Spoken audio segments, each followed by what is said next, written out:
Disclaimer: the information and education material contained herein is meant to promote the general understanding and dialogue of GAN's processing. Such information is not meant or intended to serve as a substitute for a healthcare professional's clinical training, experience, or judgment. For patients and individuals, such information is not to be a substitute for professional medical, therapeutic, or healthcare advice or counseling. For medical issues or concerns, including decisions about medications and other treatments, readers, viewers, listeners should always consult their physician or, in serious cases, seek immediate assistance from emergency personnel. Prescription information, procedures, and use of medical devices information should be undertaken only by properly trained and certified medical personnel. We specifically disclaim any warranties, express or implied, including implied warranties of merchantability or fitness for a particular purpose. Such information is provided, as is, and is believed to be accurate at the time of its publishing, but it is the viewer's job to evaluate the accuracy of any information found in this presentation. Every case presented is of their own experience, applied by themselves for themselves, and it applies to their case only.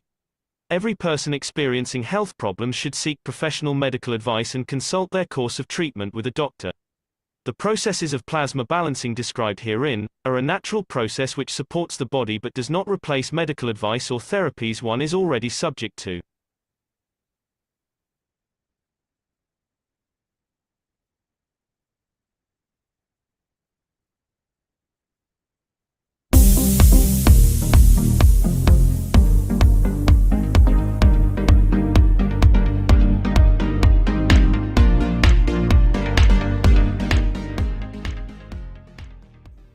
Free plasma, key to the universe.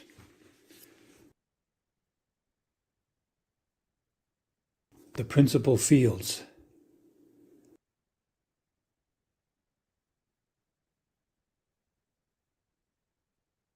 Create plasma.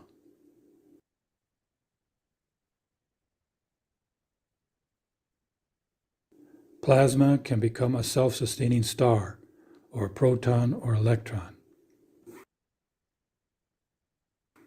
Introduction of a second field. Field forces find their magnetic, gravitational positioning.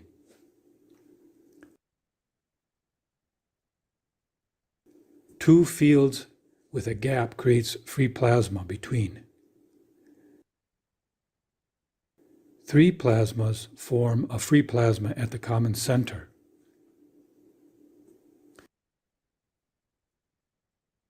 A fourth plasma allows the starship configuration with a free plasma core. An environment of tightly arranged plasmas appears as a solid structure.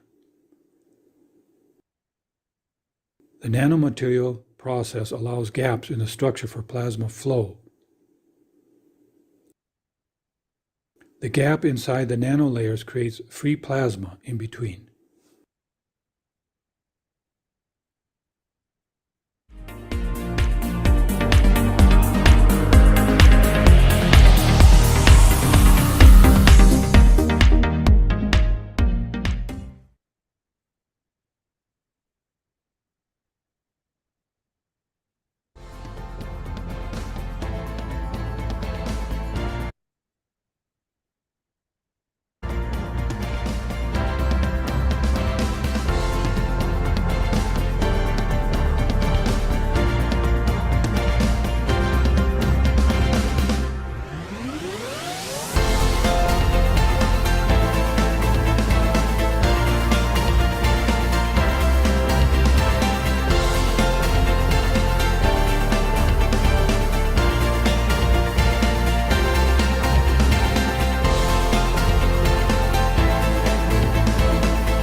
Hello, everyone, and welcome to the 555th Knowledge Seekers Workshop here on Thursday, September 12th, 2024.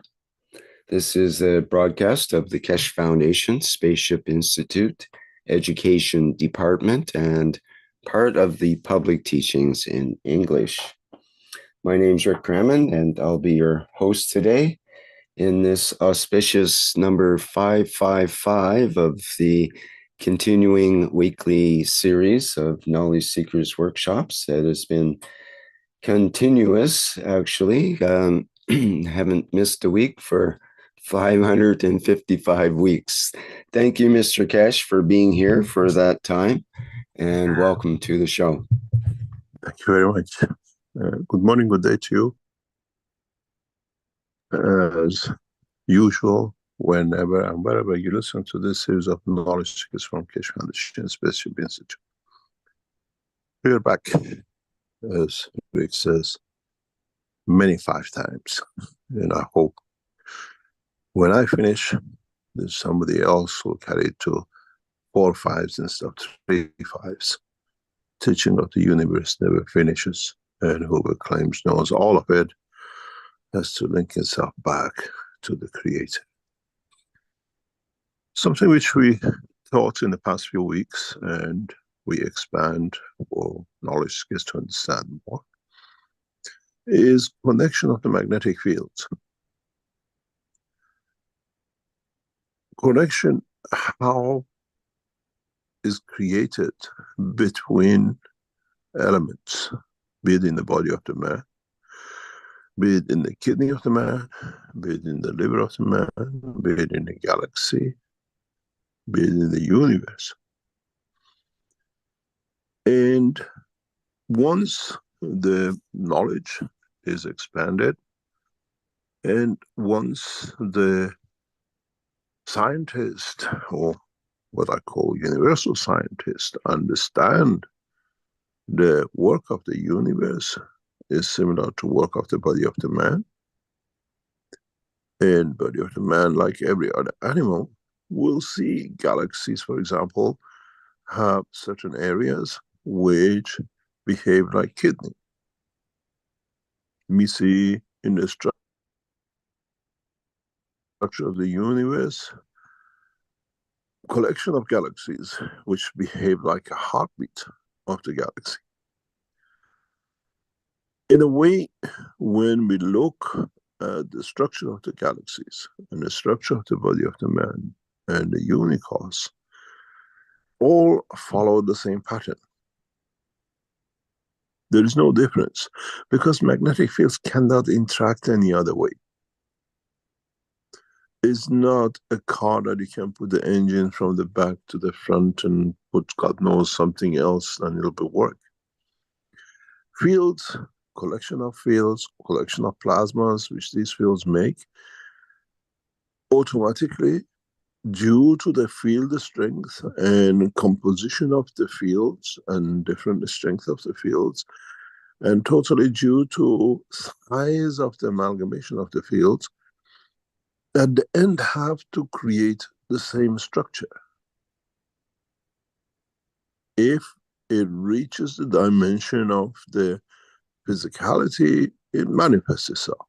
Galaxies, in a way, to the eye of the man we see in the universe, which is about 5% of what we see, is created that way. Our soul interacting with the field of this planet, at the start with the field of the womb of the mother, creates a structure of a memory pack where everything has to be kept and controlled, a place where it keeps the engine going for the physical part, a place where it rejects the extra material it absorbs from the environment, and a place where it grows, and the rest of it. So galaxies do the same. Galaxies start small and they grow to a size. They reach a point of maturity like we do. Man's point of maturity and physical separation of his central energy is 70, 80, 100 years. Galaxies is billions of years of the man. But in essence it's the same. We always said we eat 20% inside and the other 80% comes from the environment. from cosmic rays and Earth gravitational magnetic fields. So do the galaxy. They take energy from the universe. In the unicos, our universe takes energy from the unicos. But some of these energies cannot be absorbed as not needed. But you have many organs. In the body of man, you have 50, 60 organs. In the universal systems like galaxies, you have billions of pieces which make organs. We call them each one a solar system, a star, and the rest of it. When we understand this, this makes the journey of the transmutation, traveling between universes, traveling between galaxies, traveling between solar systems, very interesting. In a way, if we realize the structure of a galaxy or a star is part of another system, we can hand over energy from one system to another. And if we rely on these pathways, we can be part of that energy transfer. This is how man will learn to travel from galaxies to galaxies, universes to universes. If he chooses the path of the transportation or transmutation.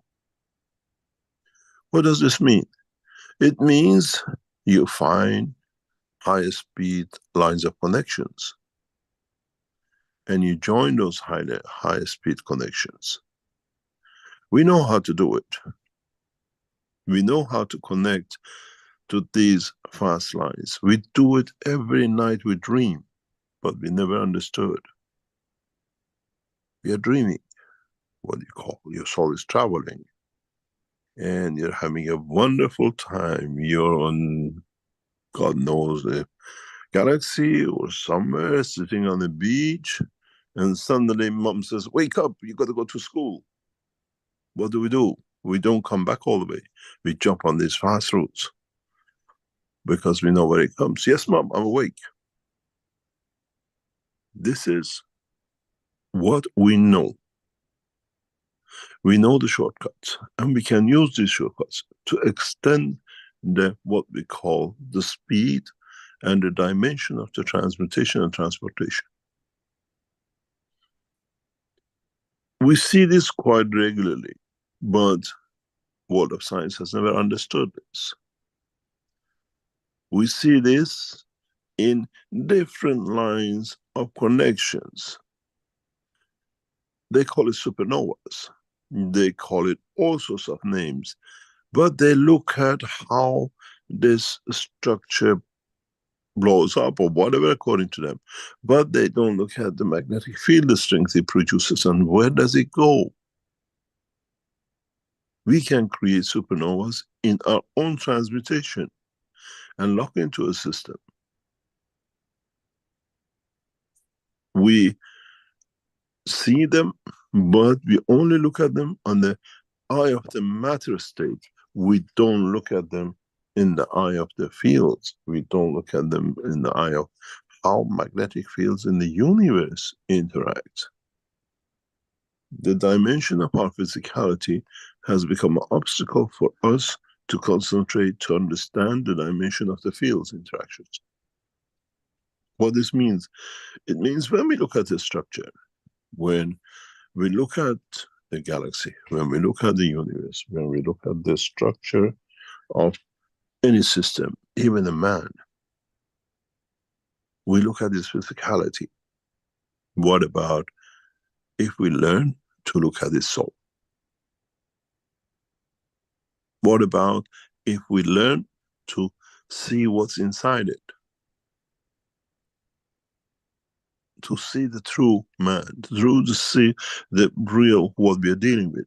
In a space we have to do this. We come across fields which have no physical dimension. We have to interact with what we call the physical interaction of the fields, the central field of it, what we call the soul of it.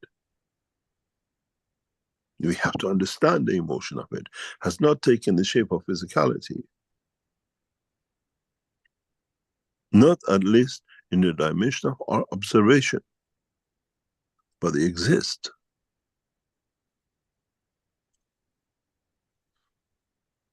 This is part of what I taught years ago. Now we come to it. We have to understand it now that we are at the point of transmutation. And then, if we understand this, then the whole world of science we've been taught turns upside down. We are told, as I said earlier, what we see in galaxies and the universes or whatever, or what we see in the dimension of our universe, galaxies, and we see them colliding and the rest of it, and the total environment of this is about 5 or 10% of the universe and the rest is empty, become nonsense. Every empty space has a soul. Every empty space in the universe has a dimension. And then we understand, due to our, again, physical dimension, if we don't see physically it doesn't exist, we find out that we have totally misunderstood the world of creation. We only see parts which are physical to our eye.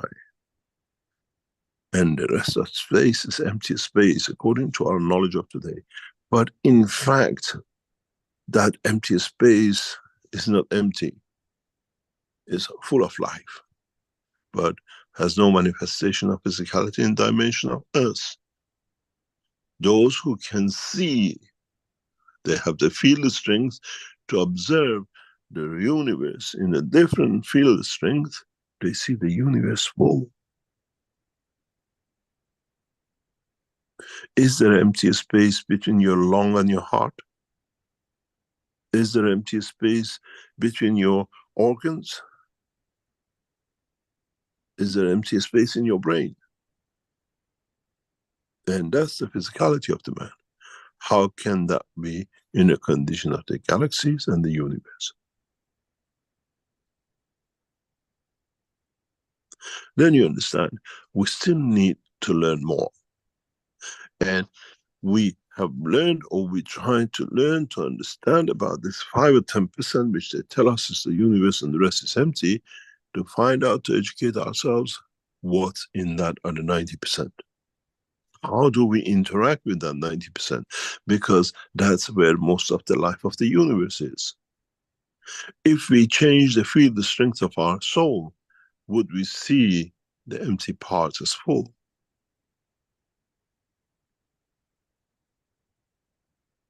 This will come to be a part of life of man in space. In empty space we travel is another life.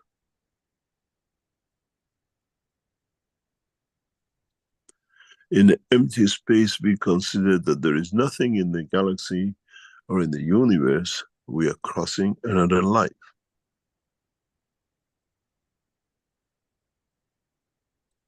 We're crossing another existence. We're crossing another field, magnetic field interactions. Just because we can see, it does not mean that it doesn't exist. But in the structure of the life of the man, the way we produce these glasses that we can see actually the life in the dark, where we thought there is nothing, we can change the strength of our soul. That the rest of the universe become tangible to our existence. Then we respect the universe, we respect the life in any corner of this universe with respect. Then we understand where these extra energies which we take from the universe come from, which gives dimension of physicality to our physical life of man.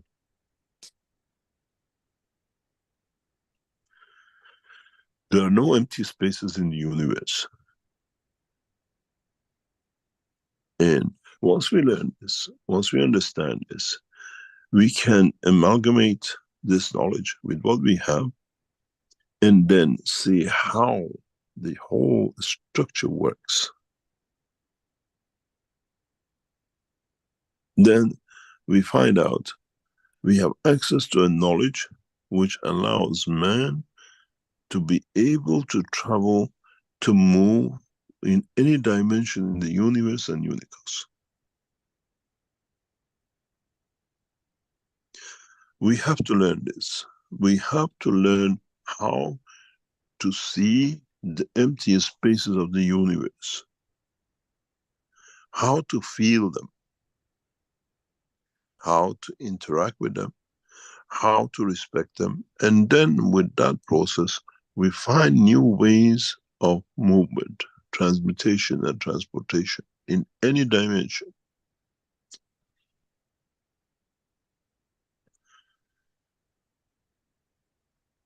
Mankind will learn this very quick. Now that we brought the dimension of transmutation, for you and many of you trying, and some of you succeeded in different ways, you'll find that you can change the dimension of the strength of your soul, that standing in front of even a mirror, you become invisible.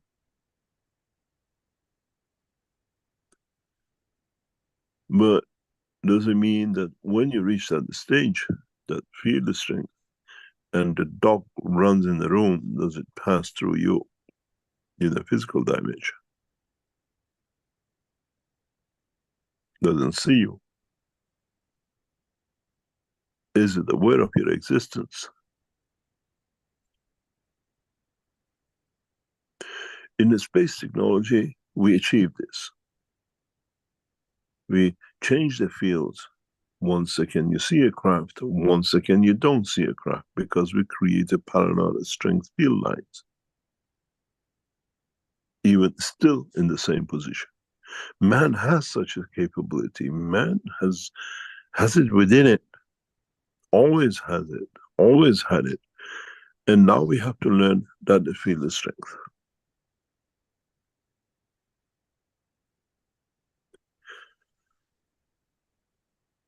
Many of you which go through the transmutation will start teaching you in the coming weeks how you can change your manifestation, your presence,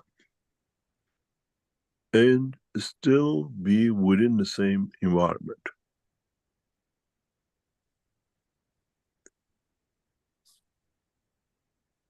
Those of you who managed to do it, because of the test of the last few weeks, we saw the graft. We saw some of you are ready for that position of transmutation to elevate the soul, that you don't need to travel, but you can be invisible to the eye of the man. Like the empty space of the galaxies, the empty space of the universe. Just because we don't see in them, it doesn't mean nothing exists.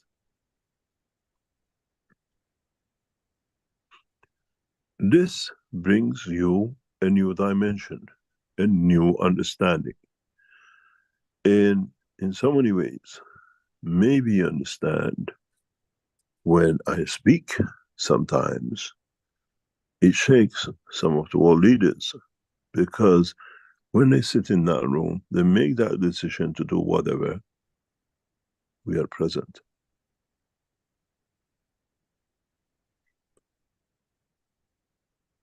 We are invisible. And this is the reason we decide, we know, we talk, we change, because we know, we see the soul in that meeting. We don't see the physicality, because we are part of what we call visual part of.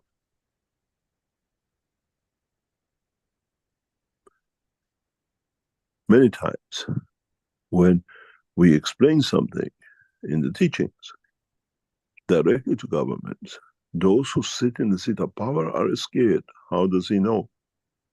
We are present at the level of the soul when that decision made. In a way, invisible. It's not just us who can do it. Every single one of you is a capability within a man. The reason for it is very simple.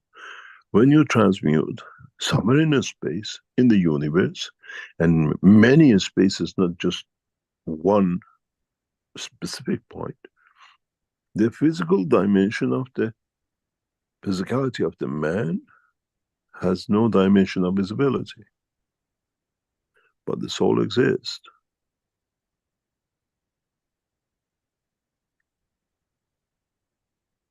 So you do exist. Just because you have no dimension of physicality, it's not like Earth that you die because you have no physicality. Your field strength is not in the dimension of visuality, observation of the other. But if we develop the system which can see the field strength of the plasma packages, what we call the souls, we will see this universe is jam-packed.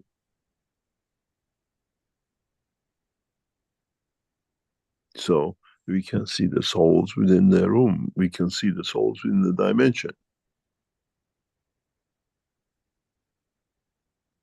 We don't spy upon. We are present as part of the line of the thoughts. It's the connection line. It's fast track. Fast receiving of information, which man does not have. We know it, but we never understood it.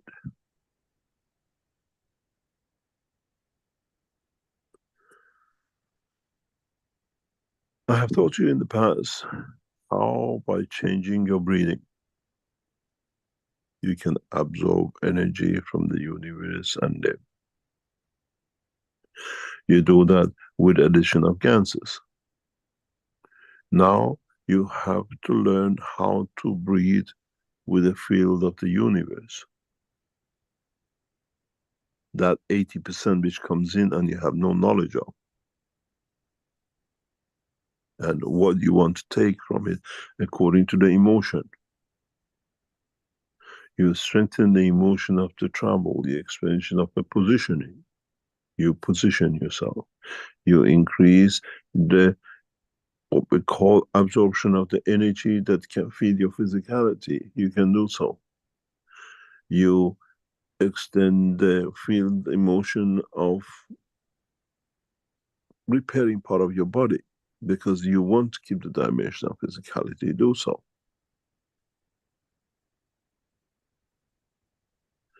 This is the beauty of what, as knowledge seekers, as the humanity, and those who have a dimension of physicality can learn and add to their knowledge. I wonder, once many of you learn this, many of you will ever see a car on the road.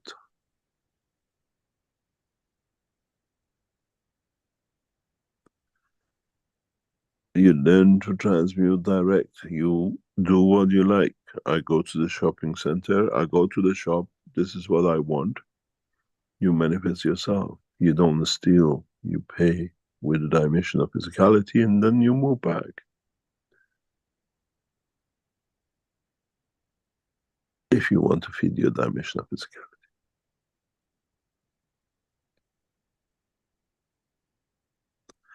Now we understand the science and technology of the universe is at the reach of every man. It's the man who has to understand how to connect to it, how to read the language, how to read the field strength, to understand that in this environment, in this position in the universe, there is life. It's a being. Just because I don't see it doesn't mean it doesn't exist. Then, once you understand this knowledge, once you understand this technology of life of the universe, transmutation and transportation becomes a game.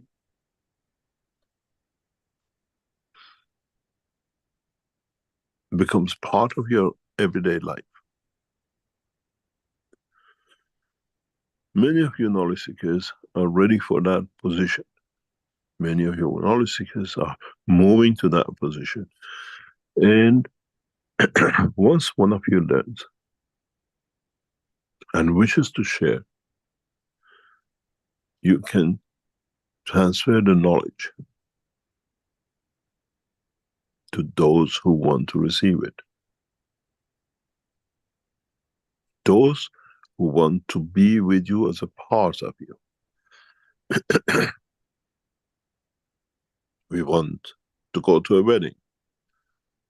4 of you happy to go, 1 doesn't want to go. You know how to add the other 3 and the 4 goes.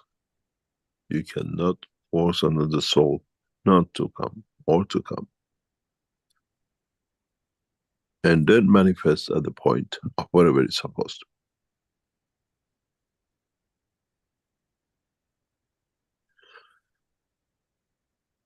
In structure, there is no difference between physical manifestation and a plasma manifestation.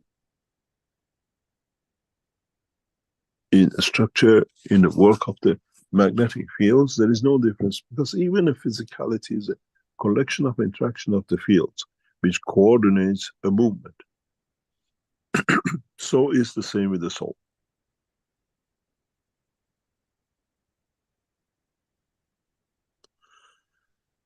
You decide to go from the house to the office, and then the physicality has to make that move to get you there. Because you made the emotion of movement, you made the emotion of reaching a point. You can do the same with the emotion of the soul. You can leave the physicality in bed, reach the energy of the soul into the office, and do whatever it needs, manifest yourself there, and do the job and come back. You still exist in 2 places. If some of you don't understand this, in the last week teaching, I set the scene for this, that you understand. Body of the man has 2 halves, left and right. Now, the left is responsible to keep the manifestation of the physicality here, while the right is traveling somewhere. You dream. If you learn, if you understand, and if you're in control of it, you send that right side to the office. And in that office, the energy you transfer through the dimension of the soul of physicality can manifest itself as a second of you in a way the right side will manifest itself in a dimension of physicality in that time, place and position.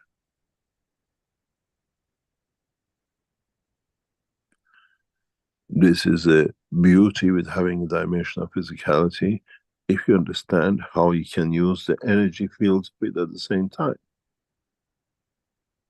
This is how people are seen in 2 places at the same time. Now you know the secret. There is no magic.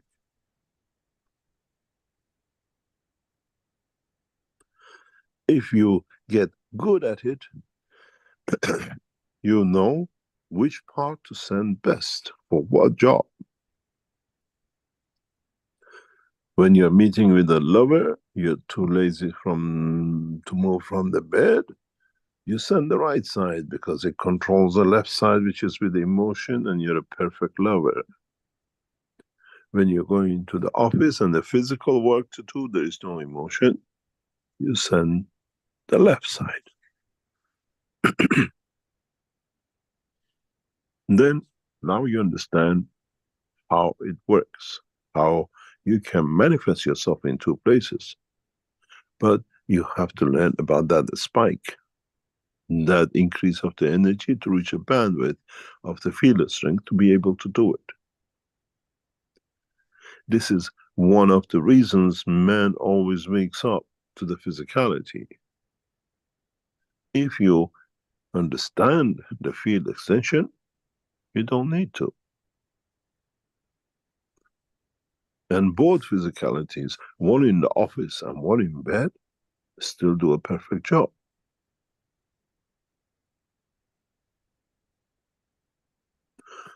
In this process, you use the emotion of the soul, which connects with the emotion of physicality.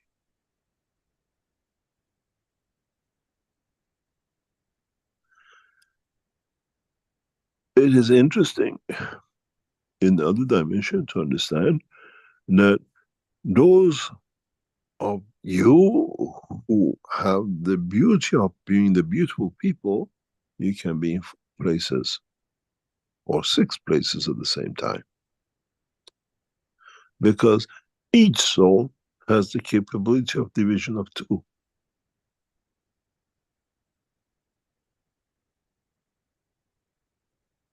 Now you understand how this is important, because in the coming time, when you learn to transmute, you don't know what's going to be in planet Zeus, but you would like to try it. But you don't want to destroy the soul you made, your soul, your dimension of physicality. You control the side which is free to go. Planet Zeus, while you keep the physicality. This is what you do in the dream anyway. Now you understand the process of it. There is a secret how to do this. And those who understand it, they can do it very rapidly. The secret behind it is detachment. The secret behind it is understanding the process of the working of your physicality. The secret of it is to synchronize these together.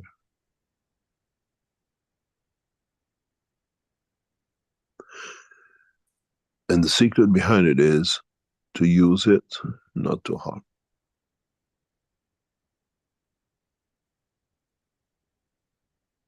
You can't send the other half to start a war in another place. You can't send the other half to another place to steal. You can't send the other half to do something wrong. The right and left has to be in perfect harmony. Thou shalt not steal. Thou shalt not kill.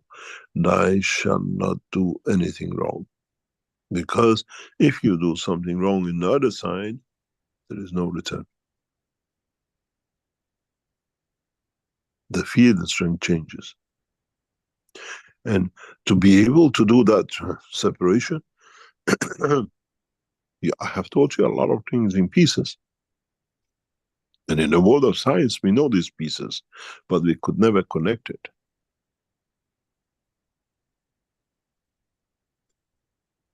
There is a gap. There is an instant that you can do it. You can create that instance, or you can bring that instance to harmony with the rest, and you can do what are called the split.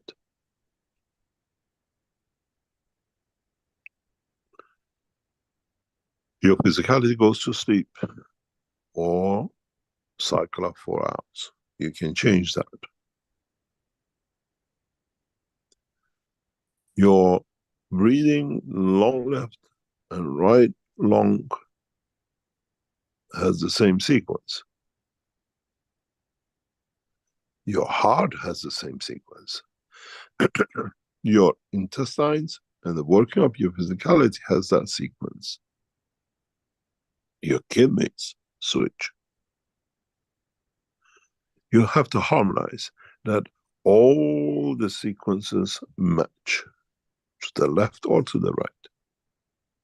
Same time. You have to learn about your physiology.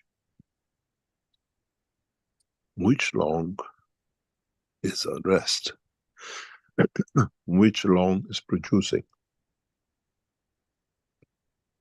Which lung is absorbing energies that during the working time is not absorbing because it's absorbing a higher order or lower order. the switch time.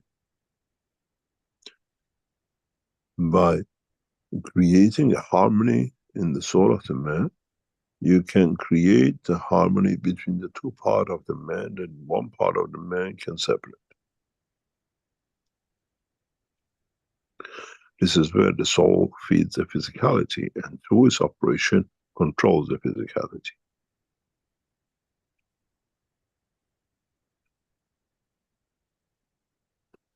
This is the reason in the future man understands why you have two sections of your brain.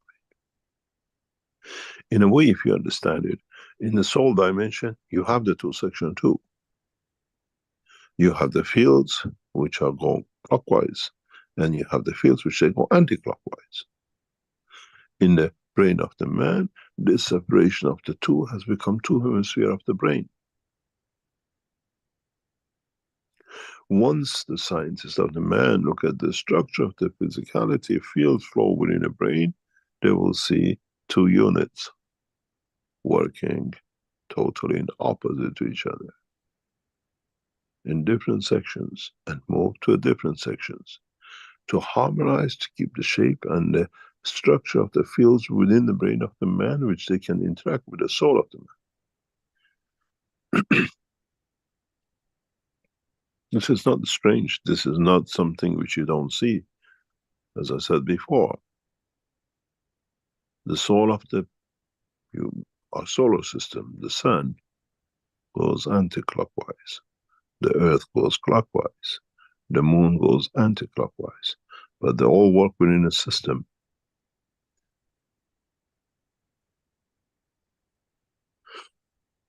Now you understand. If you can harmonize the field flow, if you can harmonize the manifestation of the fields together with the soul of the man, you can split it into half. You have that privilege.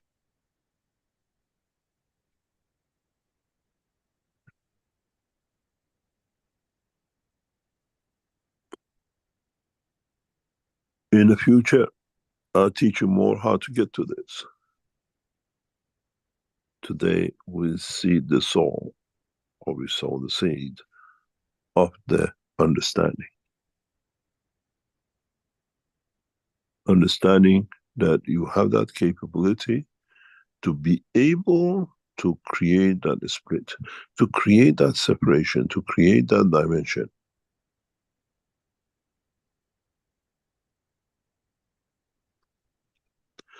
This is important for those of you who go through transmutation.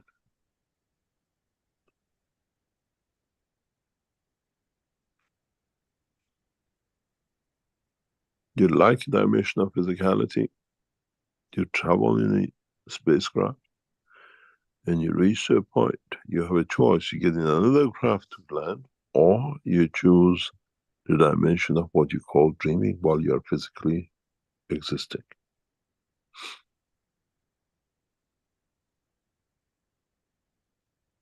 In a way, you have to learn more about yourself. In a way, you have to understand why everything is in two parts. In a way, you have to understand why you have only one intestine but two kidneys.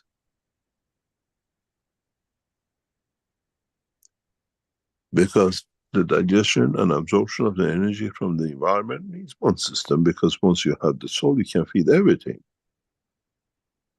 But when you're in two parts, in two sections, each section has to operate on its own, to get rid of, to take what it needs, to control of.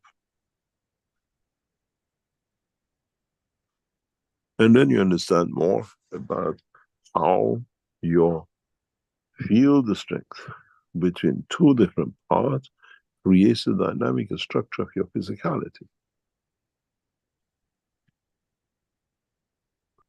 Why do you have two arms? Why do you have two legs?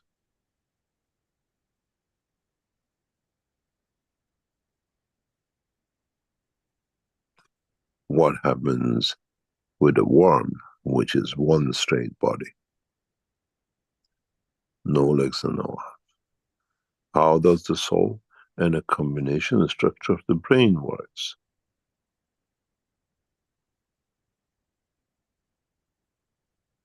for a war or for a man.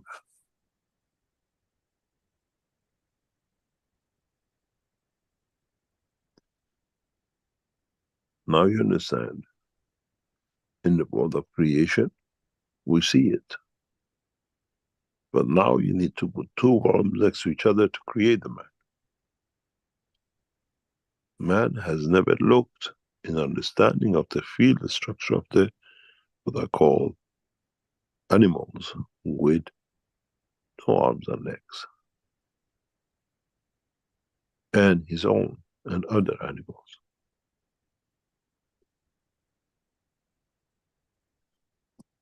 Now we understand even the structure of the physicality of the plants. How does their soul works, and why they shoot up as one stem and then they break up branches.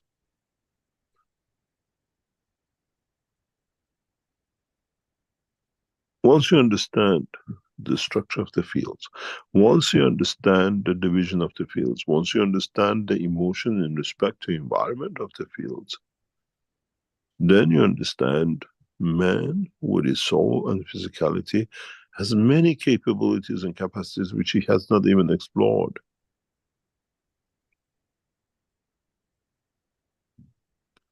Sometimes those who learn a piece of it, understand part of it, to us looks like magic.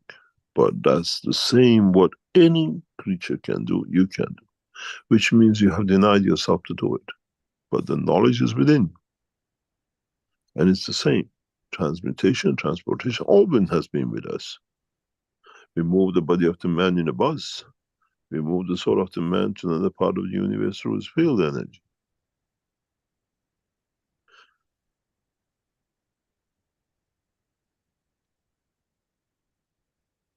Once you learn this, how to control the fields, how to create the dimension of the motion in different parts of the physicality, you learn transmutation by division, but in a way to be in two places at the same time. It's not magic. It's not something undoable. We always do it, but you call it a dream. When you go and see the mom, you see yourself running with mom, biking with mom. What happened? How did you give it the dimension of physicality with mom there, but your body is still here? That half of the soul has moved on.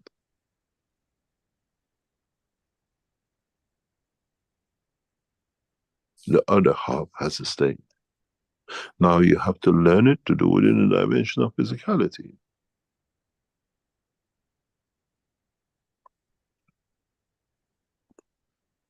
Then you understand.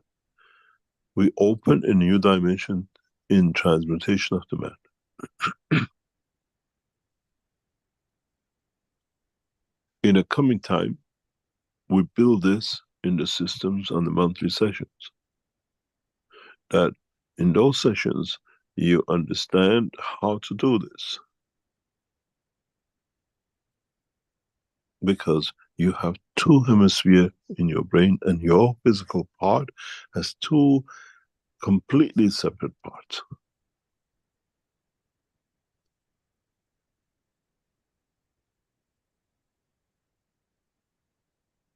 And field replication is part of this structure.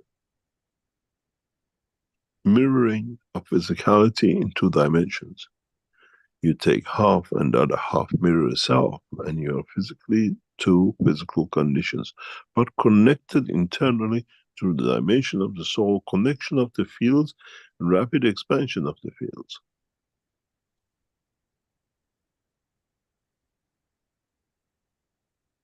We are setting our systems up for this in the next couple of months, that gradually we introduce this to those knowledge seekers who do the transmutation.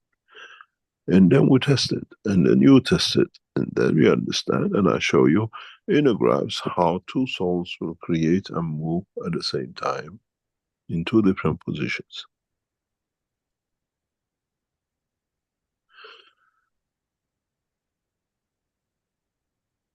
I hope you understood, and I hope you understand what is to come. And what capabilities you denied yourself. Because when the other half moves in space, you could be in the dimension of what you call it the empty space, but there is a soul. As you are in the dimension of the soul, you shall see it. You feel it, you interact with it. And at the same time, as when you're awake on this planet, you gain knowledge. In that position in the college, you gain knowledge from those who you meet, you interact with, in the dimension of the soul of physicality.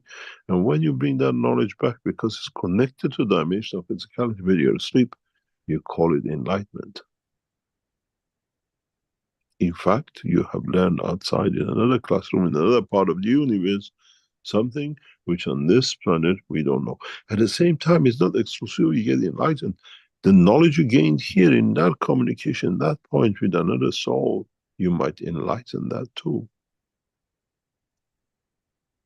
Which means that entity, that field, takes your experience in the dimension of physicality of the man on this planet.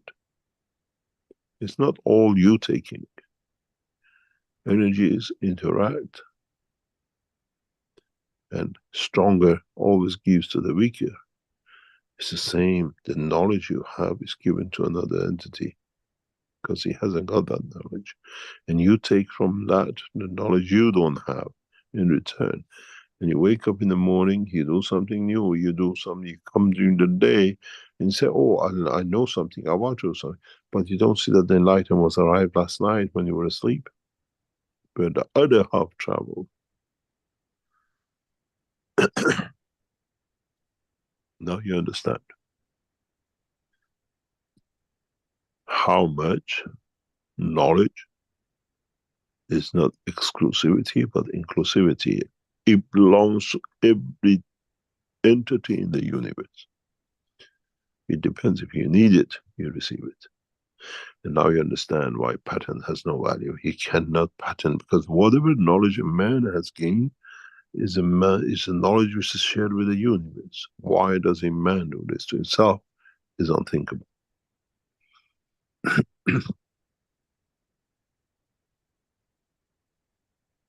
Maybe now you understand the future teaching. How we expand the knowledge, expand the interaction of the fields, but your dilemma is, and it will be till you sort it out, how you connect the emotion of the physicality with the emotion of the soul. And when you understand that, then you can transmute and be in the dimension of physicality at both times, in the same place, but understanding and gaining information and knowledge and whatever emotion collectively for the whole of the entity. I hope you learned something today, and I hope if you understand what I understand from this and I live by it, it brings a huge pleasures in the life of physicality. We go through a short break and come back and try to answer any questions you might. Great. Thank you, Mr. Keshe. Okay, we are listening to the 555th Knowledge Seekers Workshop here on Thursday, September 12th, 2024. As Mr. Keshe said, we'll take a short break and be back for questions in the second half. And I'll remind our attendees here, they can raise their virtual hands, and then we can acknowledge you and allow your microphone to open. Those in our chats can also type in questions, and preferably in the Q&A here in the Zoom. Okay, see you shortly.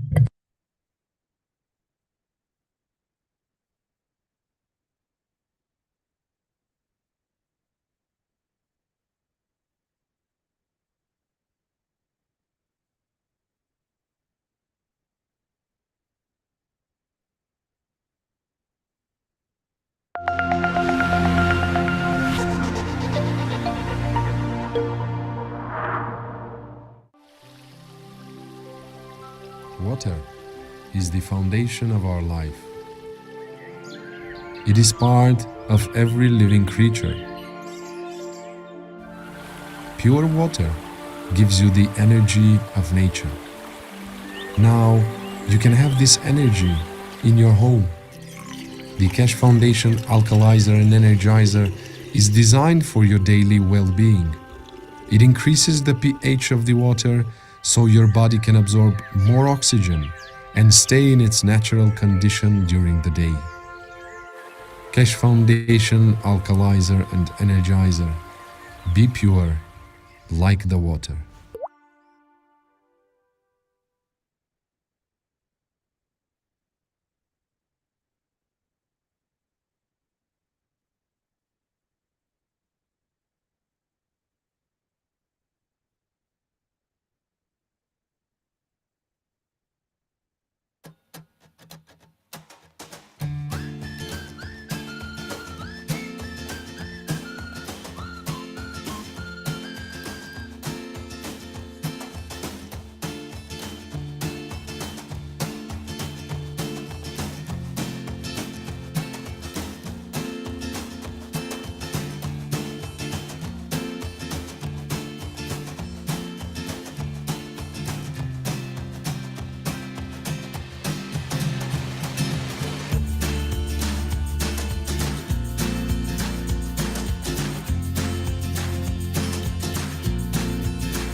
Okay, back again at the 555th Knowledge Seekers Workshop.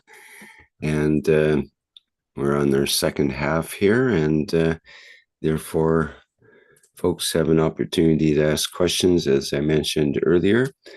But first, usually Mr. Keshe has a couple things to say to introduce other topics. So go ahead, Mr. Keshe. Thank you very much. Not much to say, just this week, Keshe Foundation will introduce two more part of what we call the twin systems. One is for sleep and one is for migraine. They'll be published very soon. Those of you who have problem with whatever of these two and the others, what you call, you can try and see and let us know what it is. Something very interesting which we see with this, what we had the promotional videos. If you remember, Keshe Foundation promotes and sells field replication systems or alkalizers. When you have the twin systems, if you put them in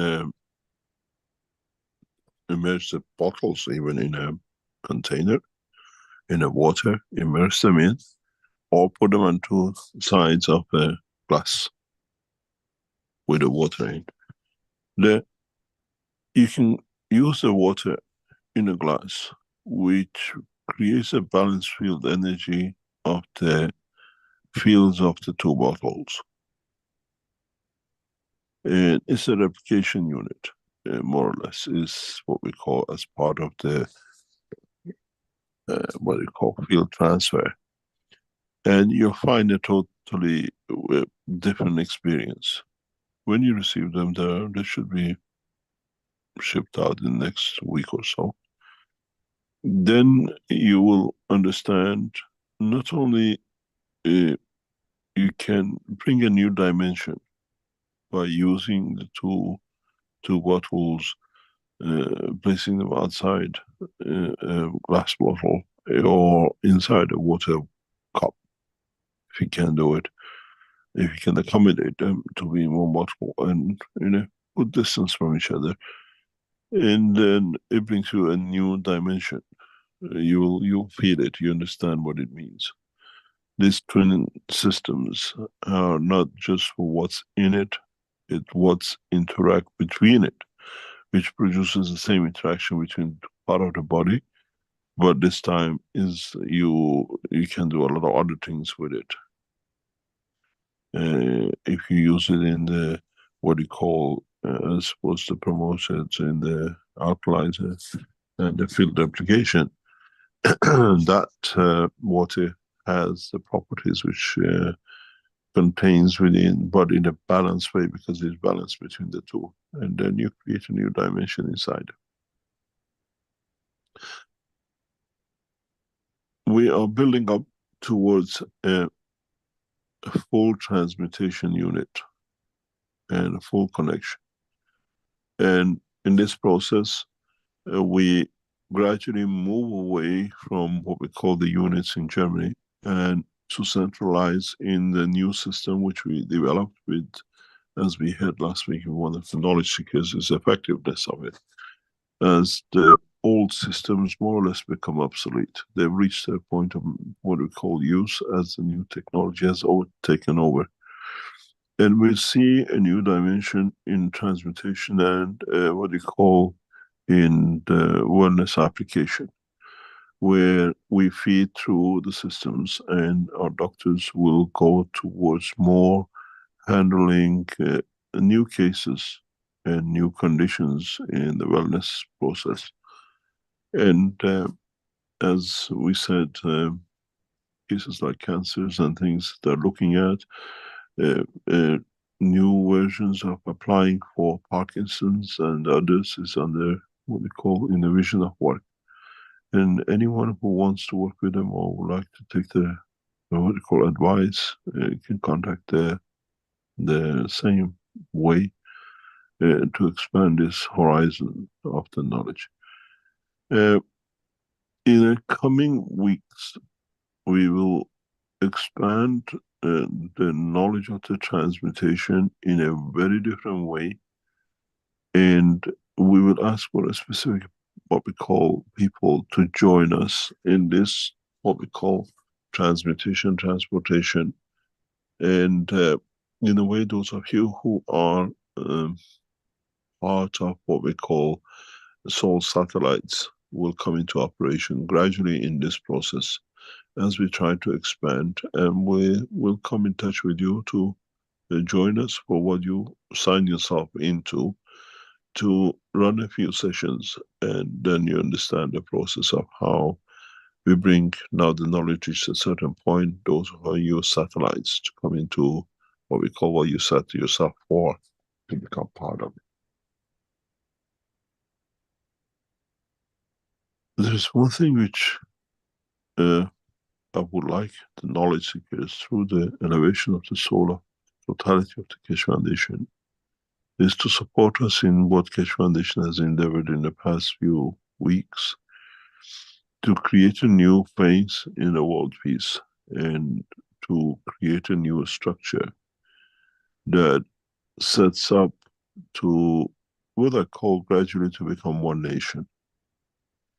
This process started and it needs a lot of what I call support in the dimension of the soul. And if we all wish for the peace and what we have endeavored with we can start creating the environment of the peace and the next phase for world peace. And all you need to do is to, in a way, concentrate to help, to be there when it's needed, not in a physical way, that we get the elevation of the world leaders soul to bring that final phase in. Mankind is ready for that phase. And now we have to bring that religious part to the end, which we have started, and we need that help to be there, that the soul of humanity goes for it. And in a way, the world peace in the totality as a whole, ending up the war between the religions, we have started. And I hope we succeed this time in a beautiful way. And you will understand it as it comes, as it takes shapes, and as Keshe Foundation become part of this structure.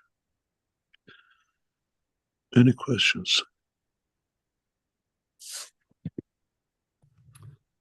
Okay, thank you, Mr. Keshe. There was a question about the Twinity GANs from Andreas in our Q&A, who asks whether it can be used by women who during pregnancy.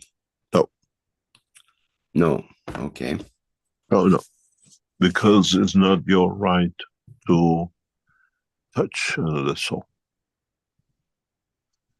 When you're pregnant, you are trusted with another soul. That soul can decide in the future itself.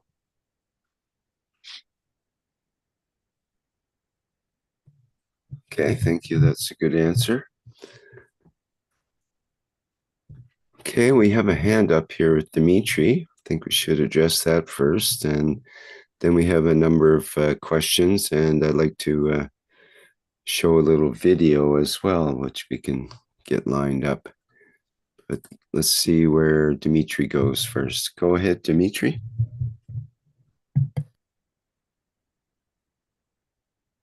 Thank you, Rick.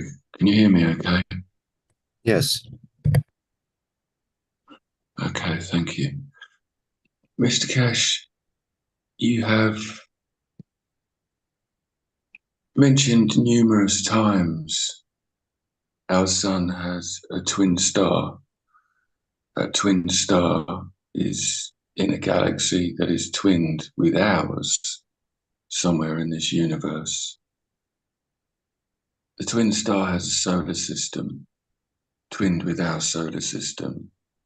And if so, there must be a planet in that twin solar system able to sustain matter state human physicality as we have here on blue planet Earth. But presently there are no humans on that planet, are there? It is currently a redundant planet regarding the matter state human physicality. Is that correct? No, in a way, just because we have a star which is twinned with us, is like, it has to be, it's like gravity and magnetic field, does not mean the internal structure is the same. Not at all. Okay. You got to understand, we see that, for example, in the structure of this solar system.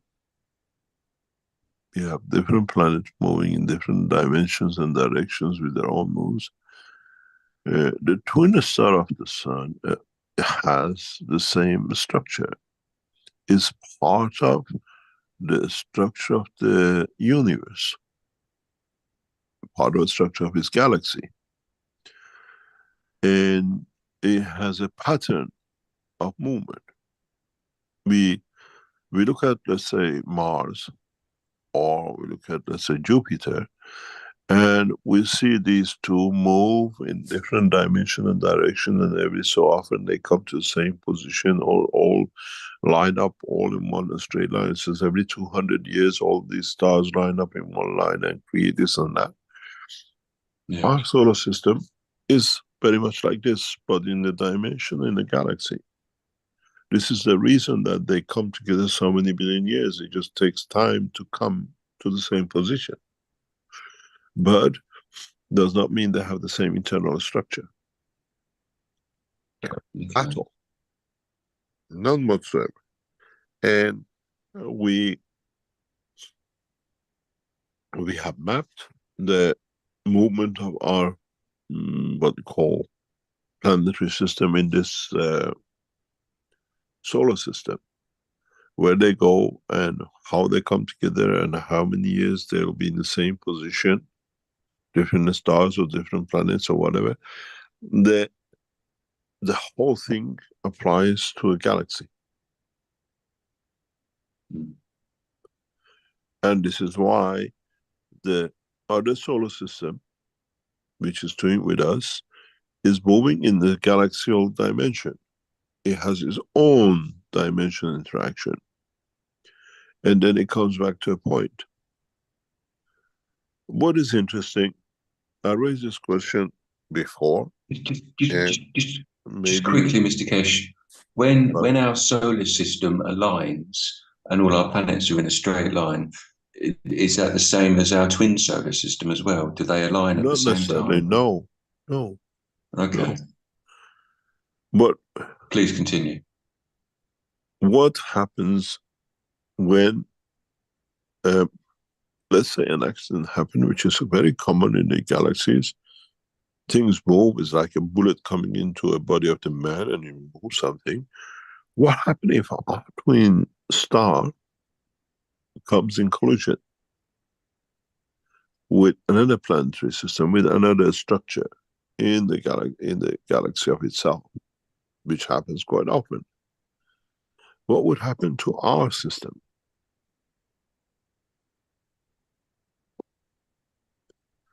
Emotionally, we'd feel it.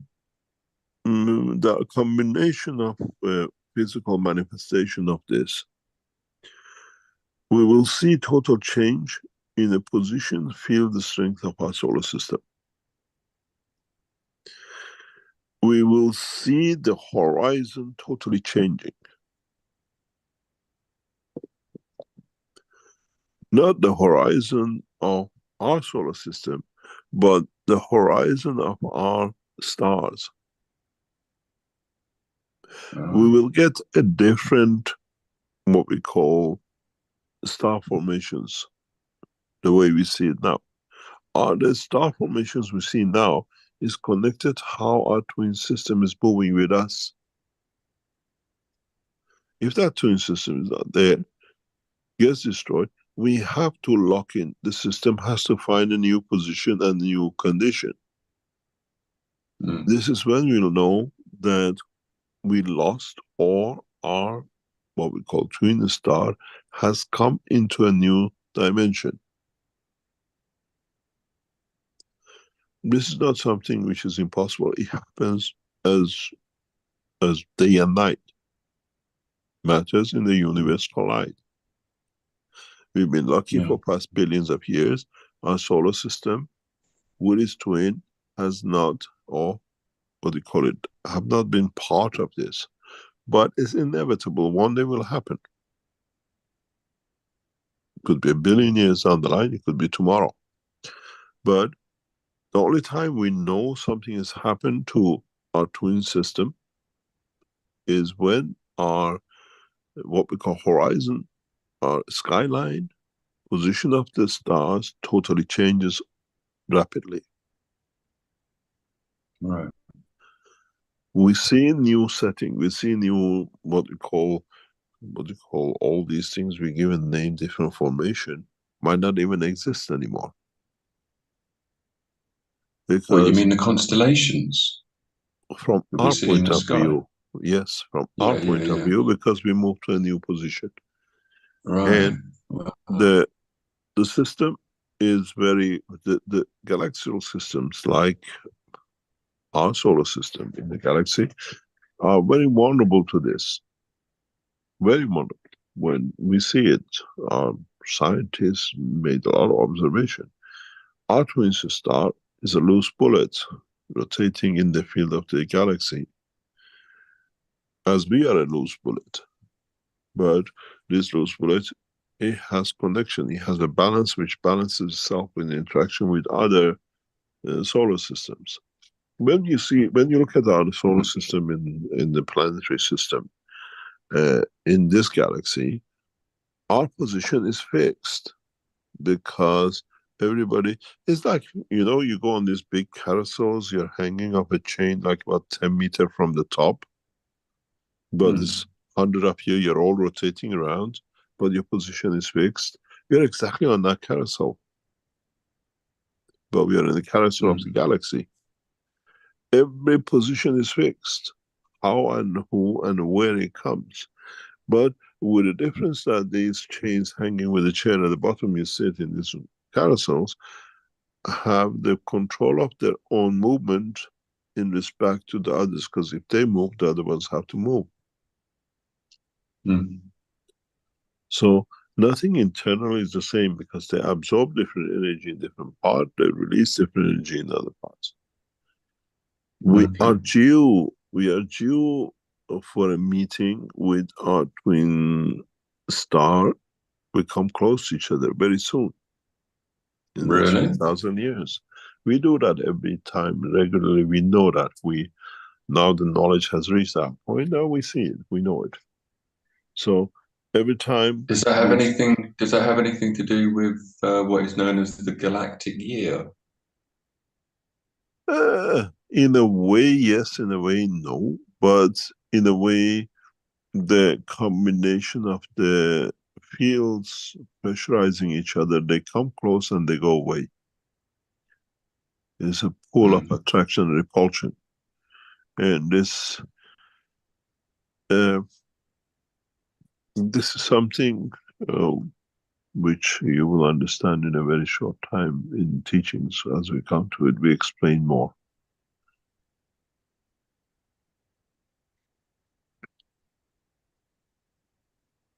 Any other question? Okay, thank you, Dimitri. All right. Perhaps we can get into this idea of the spider web that I'd like to correlate with black holes. And then we can look at your paper, The Creation of Black Holes, and a question that relates to that. So how about we have a look at the a video that Gianni put together. And just a second here while I get things lined up.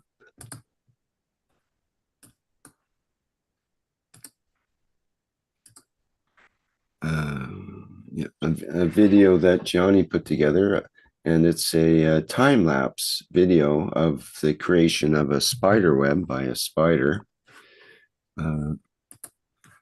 Somehow my sharing is paused. There we go. And it's a minute long. The video is a minute long, but it covers, I believe, several hours of web making. And we'll just like people to note a couple of things. One is that the spider goes in a clockwise rotation and then goes into a counterclockwise rotation. And that's quite interesting to see a transition there. And there's apparently a good reason for that, having to do with the structure, a more stable structure. I think we better show it twice, that maybe people miss it the first time. Yeah, that's a good idea. Well, let's watch it and then we can go through the details after. Okay, here we go.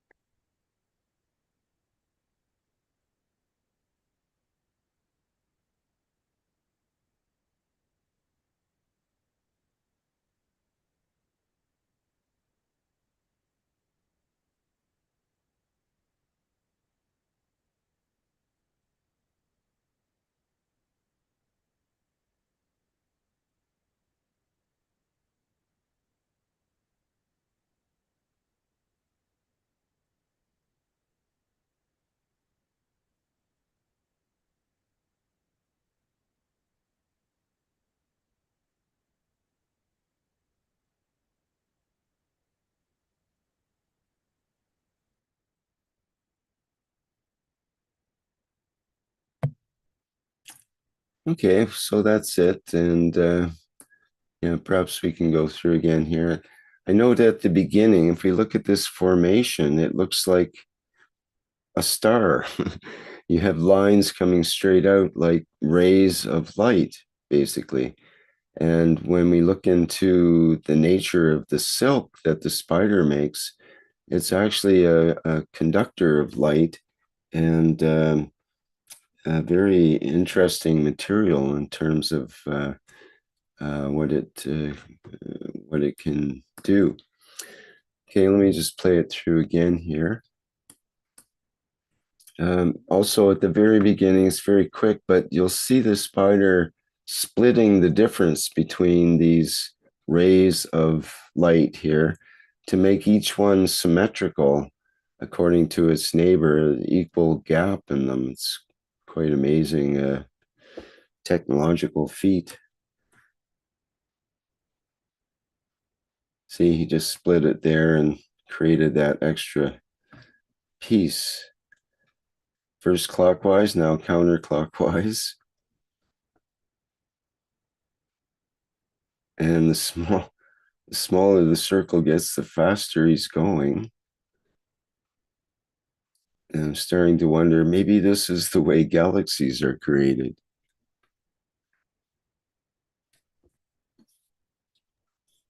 It's the same as universal clusters rotating around the creator. They're getting closer and closer to the center, the creator.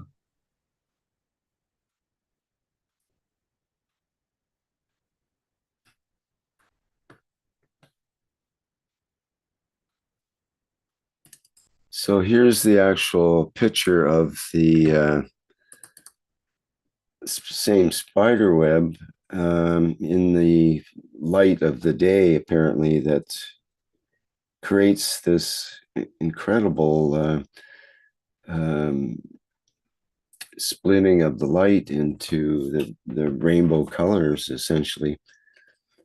And it again, it has to do with the types of protein in the silk that reflect the light in certain frequencies.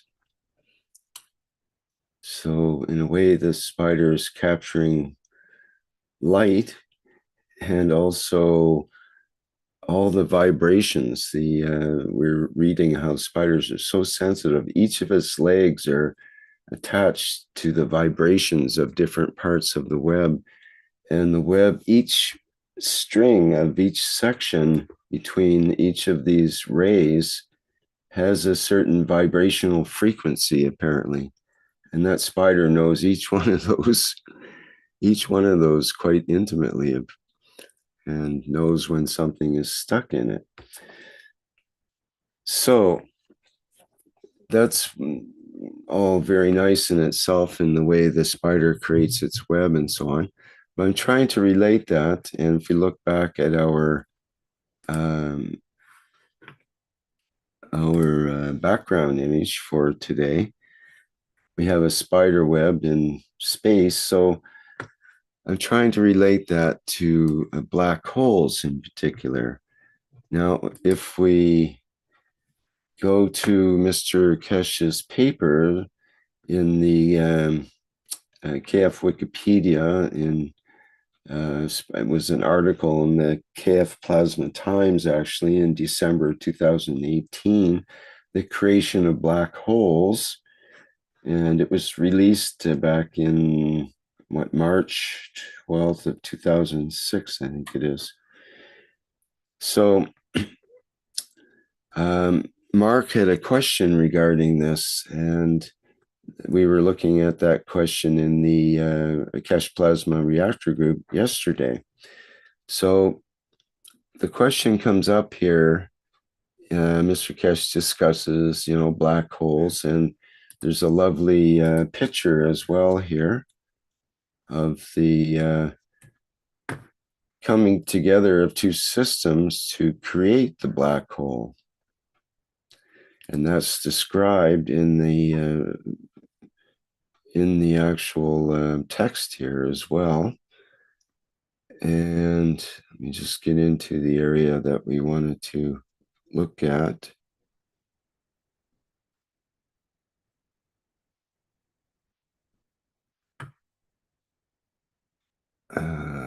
see, it's close here. There's a lot in this article. Mr. Keshe has gone quite thorough and discussed it. I'm just trying to find the part.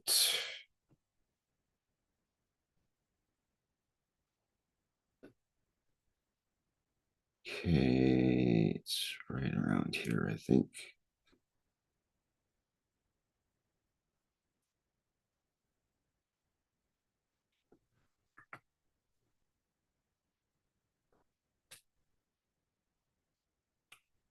Okay,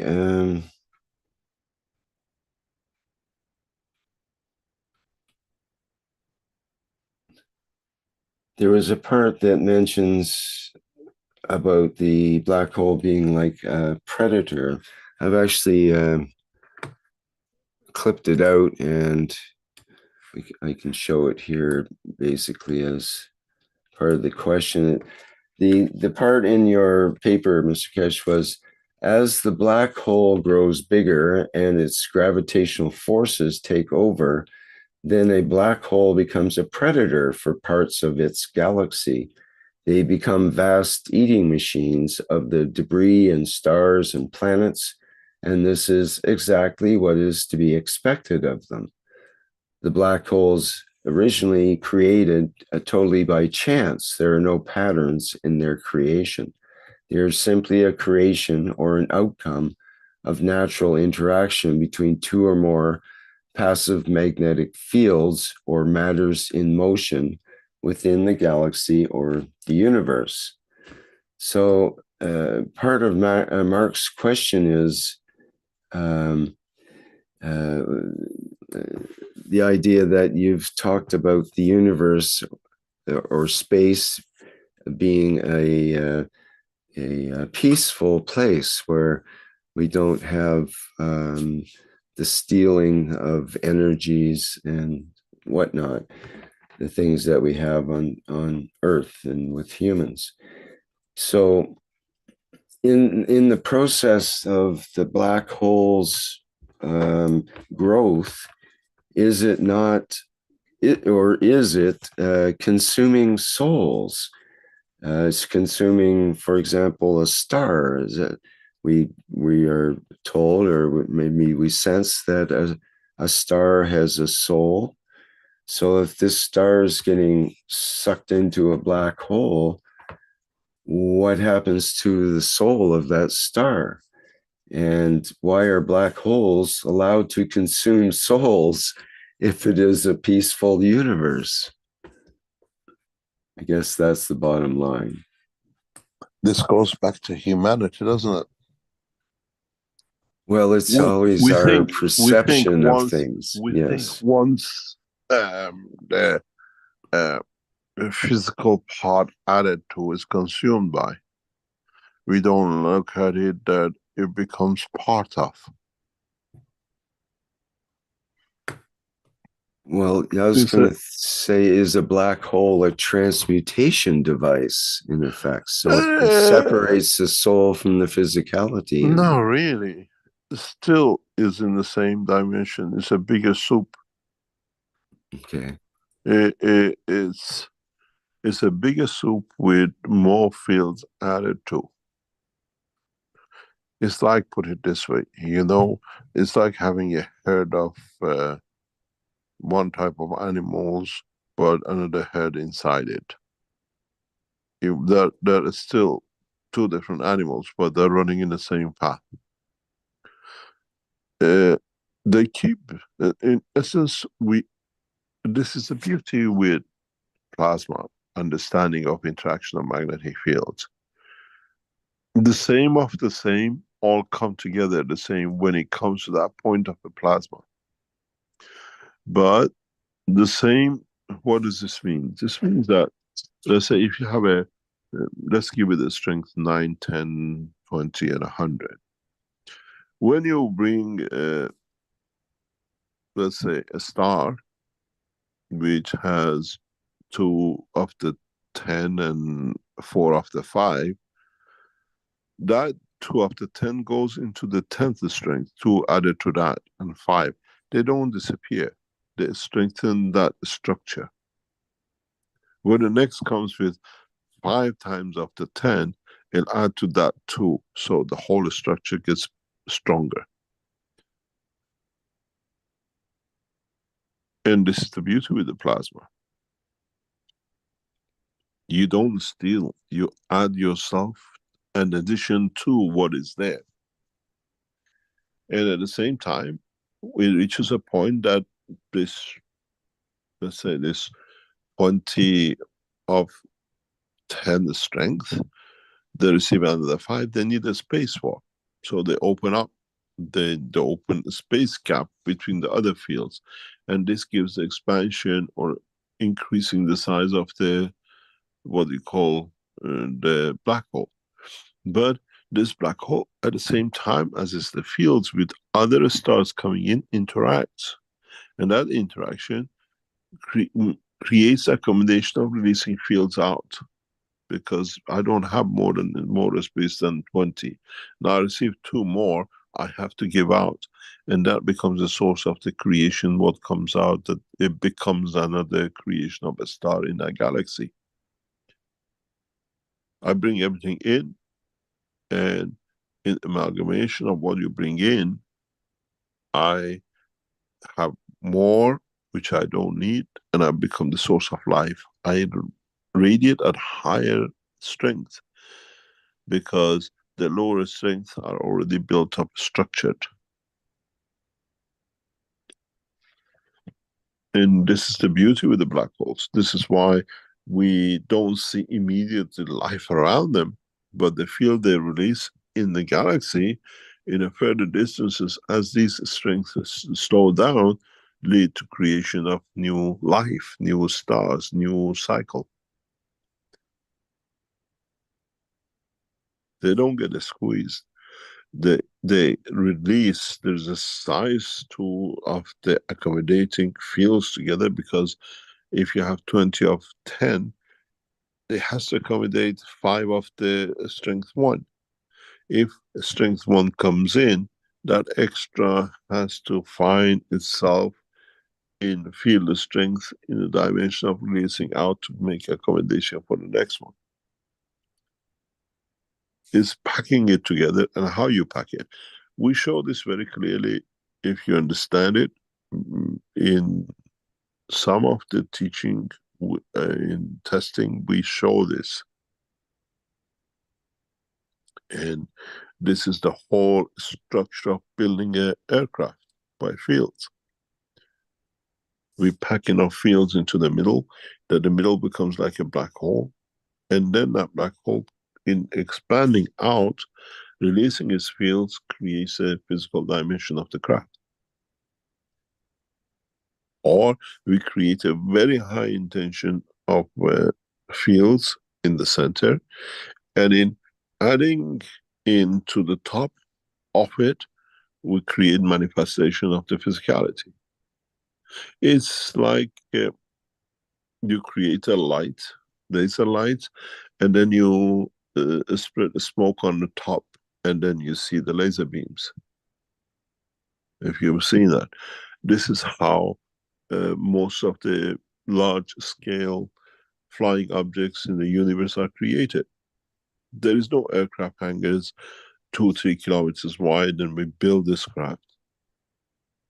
Once you create the physical structure,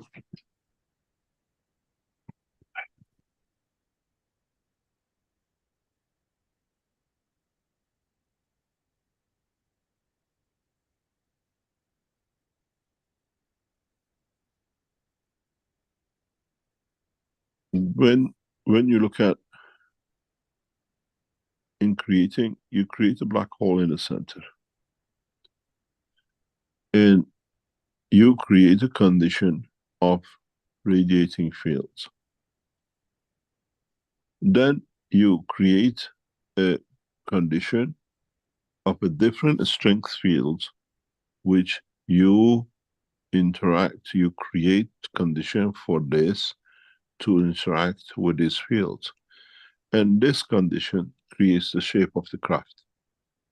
That's how you build spaceships in kilometers diameter. You strengthen the central line, you strengthen the central field force in the center, and then you introduce fields in the surrounding, and you build the first layer. And that, according to that field strength and its connection to the center, gives you the shape. And then you want to make divisions. You want to make, let's say, a hall or a space. You create, again, that in this environment. You want different shape of a space. You create that environment there. Because these fields you create are connected to the field strength. It's very much like the spider, what we saw in the spider I web. was just going to mention that your drawing is starting to look like the spider web. This is how it works. Mm-hmm. We have developed this system, sits in Keshe Foundation laboratories now. It's not something to be done. We create a field pressure in the center, and we introduce additional fields, which with interaction with this, we see the structure built. This is how you build UFOs. You don't get aluminium sheets and panels and screw them the way you do with aircrafts. Doesn't exist in the universe. This is what Keshe Foundation laboratories are working on. This is what it'll come out to be seen. This is what will be shown in Iran. We create a central field force. In that central field force, then we introduce materials of field forces which are made of and are part of, and that interaction with the central will create that spider web.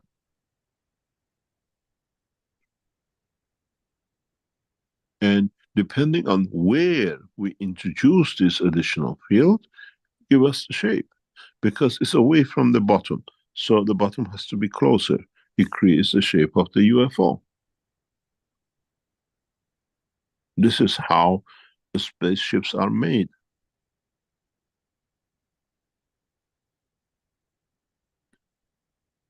And then you create walls, readings in the patterns. I especially put this in the patterns, creating walls, separation, and partitions.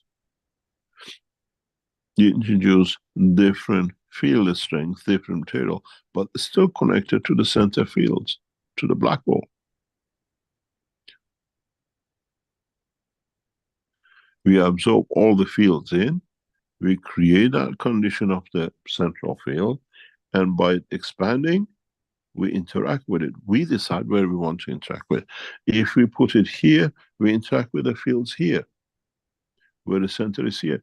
If we decide to put our fields interaction here, you get a bigger spacecraft. This system is on the table, it's getting tested.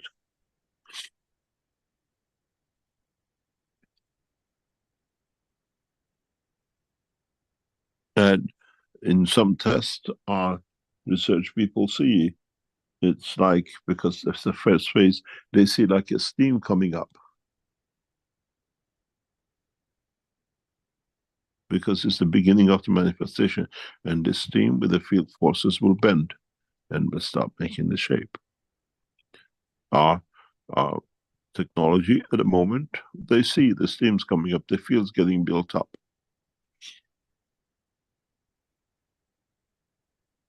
And then we dictate where we hit it, where hit it, but don't forget this is dynamic.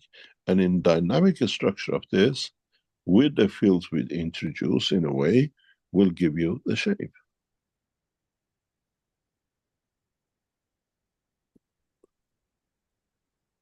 We create that black hole.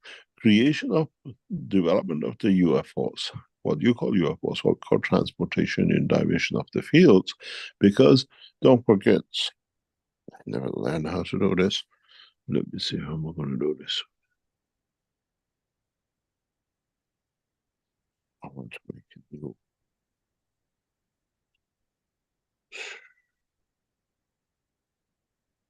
So that how to use this. That help us. Okay. Oh, that's what it does. Send something new. You have to understand, to create this dimension of the shape of a UFO is the same as when you land on the moon. You still have your craft. Now you want to go to see how the moon feels like walking on its surface. You expand the fields of the system to that dimension. Then, when you're on the surface of the moon, above you have a protection. But because your aircraft is sitting on the ground, you have the field force underneath the ground too, to make that shape of UFO. So you walk on the surface as you're in the Earth atmospheric. It's not making a dome only on the top, it's creating a field underneath too, that on the surface you stand, you have the field strength, magnetic field strength of the gravitational field up there. That's how it works. It's not just making a dome, making a dome cover. You make it the same as we saw, another field underneath of it. It's just different understanding of the use of the same principle. In the crafts, which is now is lined up to be shown in Iran, you will see this. We bring a suitcase, and this suitcase we create different field strength on it, and this field strength, with what we dictate, will create the shape. Because this point of introduction of this is different than this one, so to close the gap, it has to connect. So through its dynamic system, you get the shape of UFO. But this system, inside it, sits a soul, because it's a field interaction.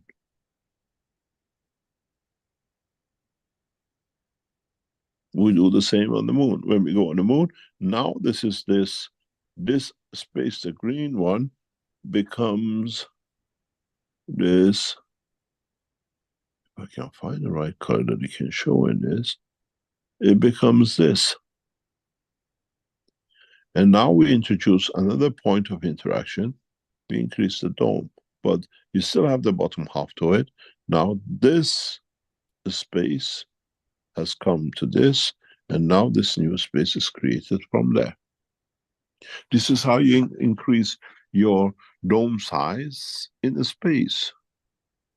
That here you can have gravitational magnetic field of 1G, that man can exist in it, can live on the moon. Here, outside the boundary, you hop and jump like a rabbit you do on the moon. Here you live atmospheric conditions. You don't need to wear a spacesuit. We don't wear a spacesuit when we are in the aircraft, do we? We travel. Now we create the same condition. Here we create magnetic field 1G. But because this is in a dynamic rotation, because of its central black hole, does not matter what speed this goes. This is the entity itself. You have that water in the bowl. Doesn't matter how fast that bowl goes, you see the water inside it.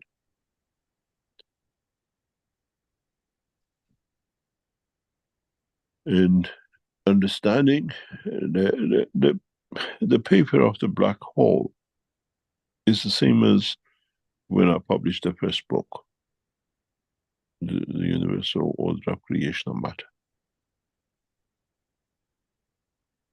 The most important part is release first. The most important part of any traveling system, any system existence, even within your own soul, there is a black hole. That's why you absorb fields. It has a gravity which decides what is absorbed. There is no entity in the universe which does not have a center, which we call the creation of soul of the creator, if you want to call it, that has the capability to absorb all the fields of the universe, interact with, and the interaction of it on a feedback becomes manifestation of physicality of it.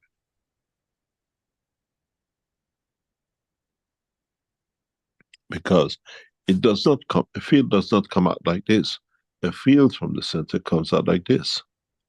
Because once it's out, the magnetic field flow winds will force it to, and then it pushes it to.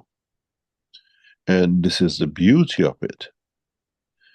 And what we see is that this principle follows, this structure follows. And what we see, it's important for us to understand, is the principle of the existence. When a field gets to its position and leads to its expansion or repulsion, does not go out straight. Is in the wind flow of the magnetic fields of the universe. And the universe has a dimensional field flow. You don't go this way. Your motion on expansion is circular.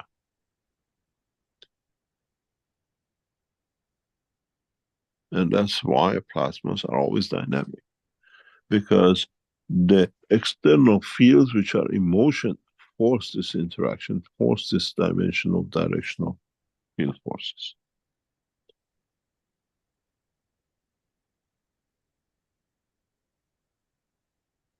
A black hole is the center of life. It has to absorb to give. It receives totality, whatever it is, and then in what it doesn't need, it releases. And what it releases in interaction with the environment becomes the manifestation of life. That's how it works.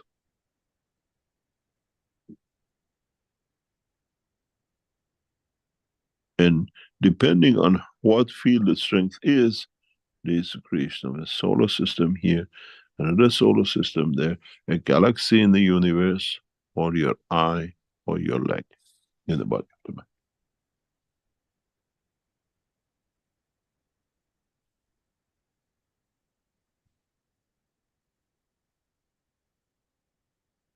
If you look, I always said there's a beautiful understanding of it if you understand it. The body of the man is like two chopsticks.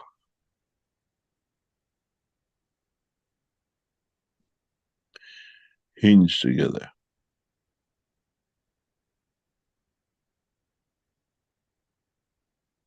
And in that process, the hinging comes to what we call the soul of the man.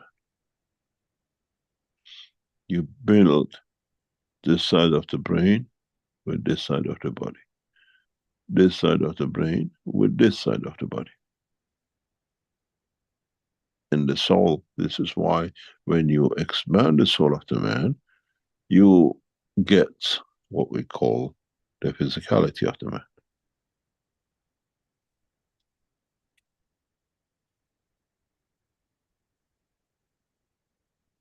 This, if you look at the brain of the man and the physicality of the man, the position, the shape of the two halves of the brain, and their position from the central soul dictates the height and the shape of the man and its structure. If you put brain of the people of the same height, the same behavior together, you see they create the same physicality. Because it has to balance up. You're on a, you know, when you go to a park, you sit on a seesaw. What you put here dictates your distance. You come on up and down and how it shapes. That seesaw is turned the sideways, is the soul of the man. What you put in here, you get the expansion here. And depends how it moves. And it's got the limitation because it's got other half. This is why the people of the same shape, same size, same thing, have the same characteristics, because that's how the field is. The position of the fields of the brain decides your eyes, your behavior, your trust, your emotion.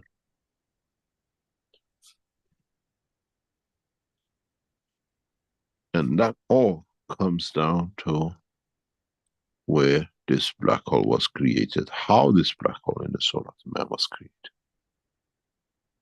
Because when it absorbs from the womb of the mother, and then it dictates what gives out, and it starts shaping the man.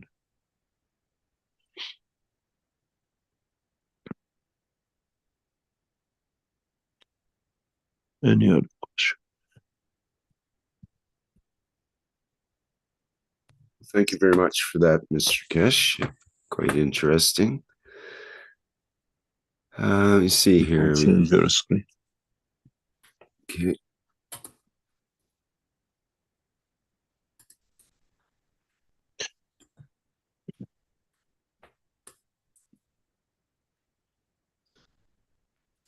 Okay, we have, let me see here, Claudia's question. Claudia's question relates to sounds. And she mentions that when we hear a voice, or that you told us that when we hear a voice, we are dealing with the matter state. And she's wondering how sounds can be used, specifically what kind of sounds and what frequency do we have to make in order to create a match between both souls, the soul of man and the soul of physicality, and then create peace in our physical structure. How can we work with the uvula in the throat, which is related to the soul of the man? Fields in interacting always makes noise. That's part of it, the way they make particles. They make fields which is audible to the ear of the man or other creatures in the universe according to their strength. And the interaction of the soul of the man with the soul of physicality of man and separation of it is heard by the owls very clearly. We know that by experience, we know that by tests. That separation of two fields is like how I described it once, maybe it's the easiest way to describe is you punch a piece of paper into a ball and then bunch another bigger piece of paper and wrap it around this ball. In a way, make a ball from the paper and then wrap another piece of paper around this ball. Then you try to open the outer ball, the paper, away from the center. It makes noise.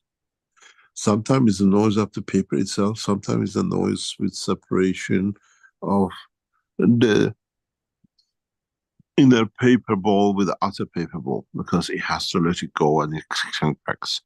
And this is what happens exactly to your soul and soul of physicality.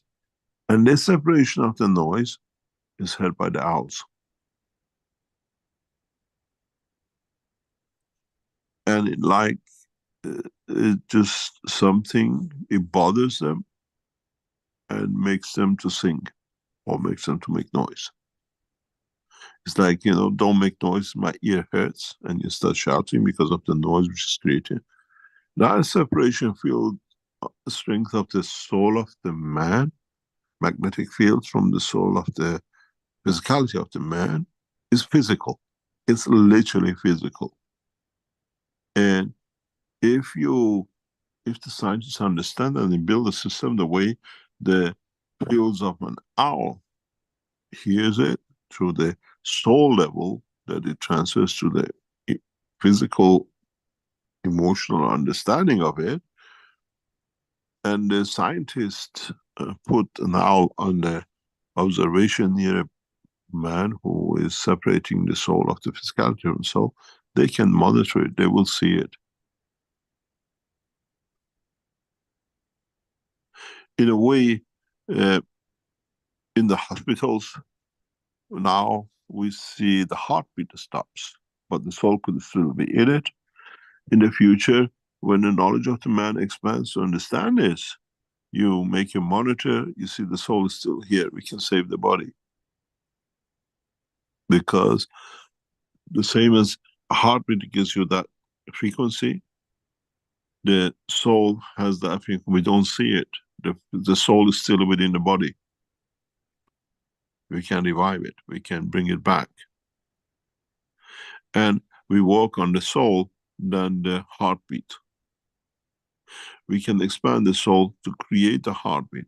The whole science of the medicine for the physicality of the man will change. When we feed the soul, maybe the soul has decided wants to leave the physicality. They can't interact.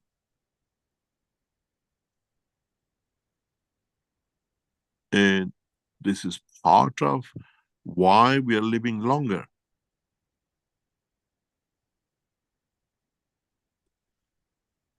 Why we survive longer time, because we have managed to increase this field separation.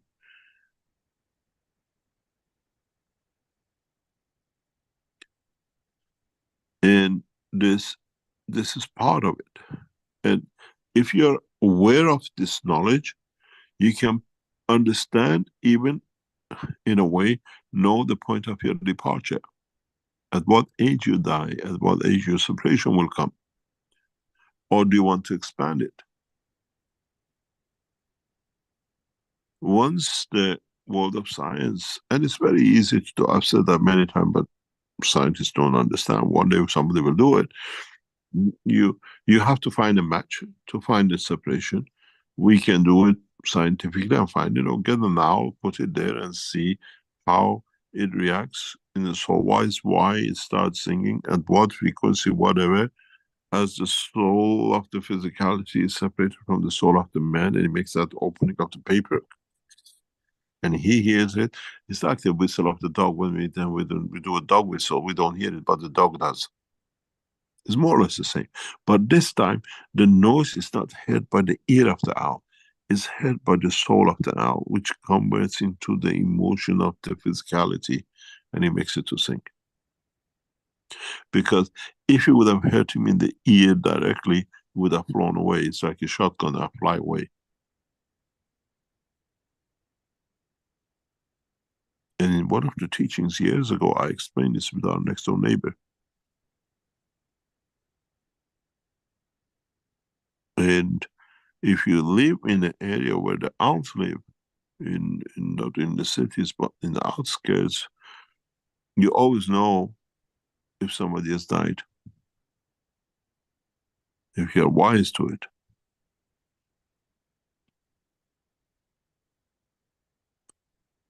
And they have a habit of sitting on the house, sitting in the area where it is. They don't fly away till the noise is completed, till the separation. When the separation is completed, they go. It's like they need that. It's like it gives them something, or it has an essence of a source for them.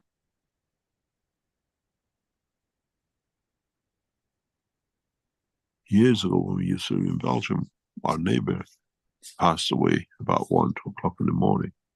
And I said, the guy has died. And in the morning we were told, yes, he passed away during that time.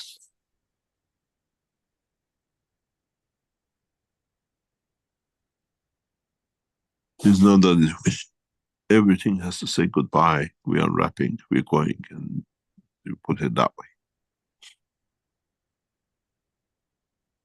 And if you're aware of the strength of the soul and soul of physicality, it's like I told you, I know exactly when I will separate from my physicality. I know the time, the shape, the space of it, and the time of it.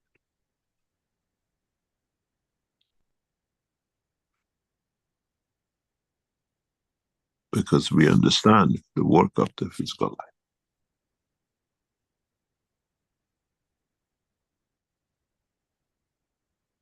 Any other question? Okay, thank you for that. We had a comment earlier from Filippo in the YouTube. It says, hello, Mr. Keshe. If the sun, moon, and man's souls rotate in the same directions, but Earth rotates in the opposite direction, so is it that Earth must be the top reactor? I think he's thinking of the tetrahedral configuration. Oh my God. No, it's not. That's too much. Um, Okay. Peng Peter asks, will transportation systems be equipped with plasma feeding so that the passengers can live inside whilst traveling? It's part of his construction. We said many times before, we won't carry any food because the energy transfer comes from within the structure.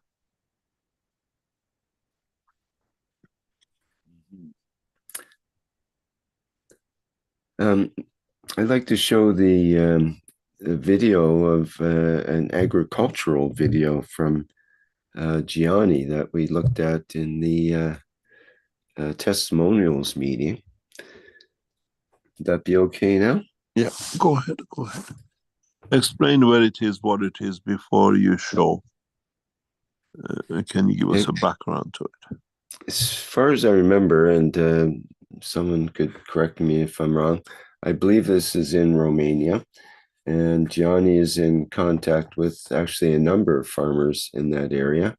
And this particular farmer has a 300 hectare area of sunflowers.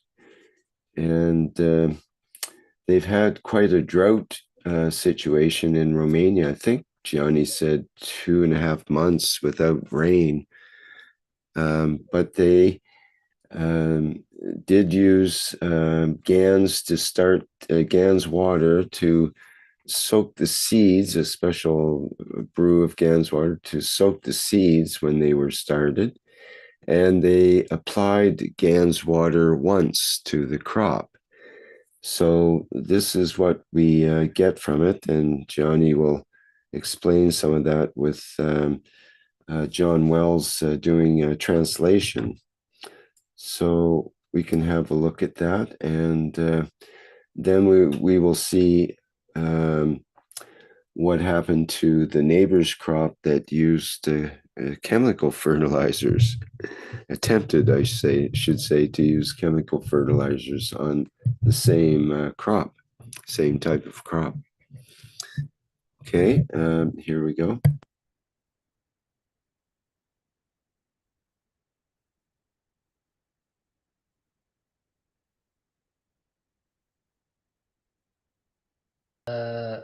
Me ha pasado aquí en un cultivo de girasol. Here you could see this also happened here, where you could see the production of sunflower. Eso en la finca donde se trabaja 300 hectáreas y todo con plasma. This is all in a place where we're producing different elements on a 300 hectare zone. Y la temperatura en ese día fue unos 40 grados, pero dentro del cultivo de girasol no se sentía esa temperatura.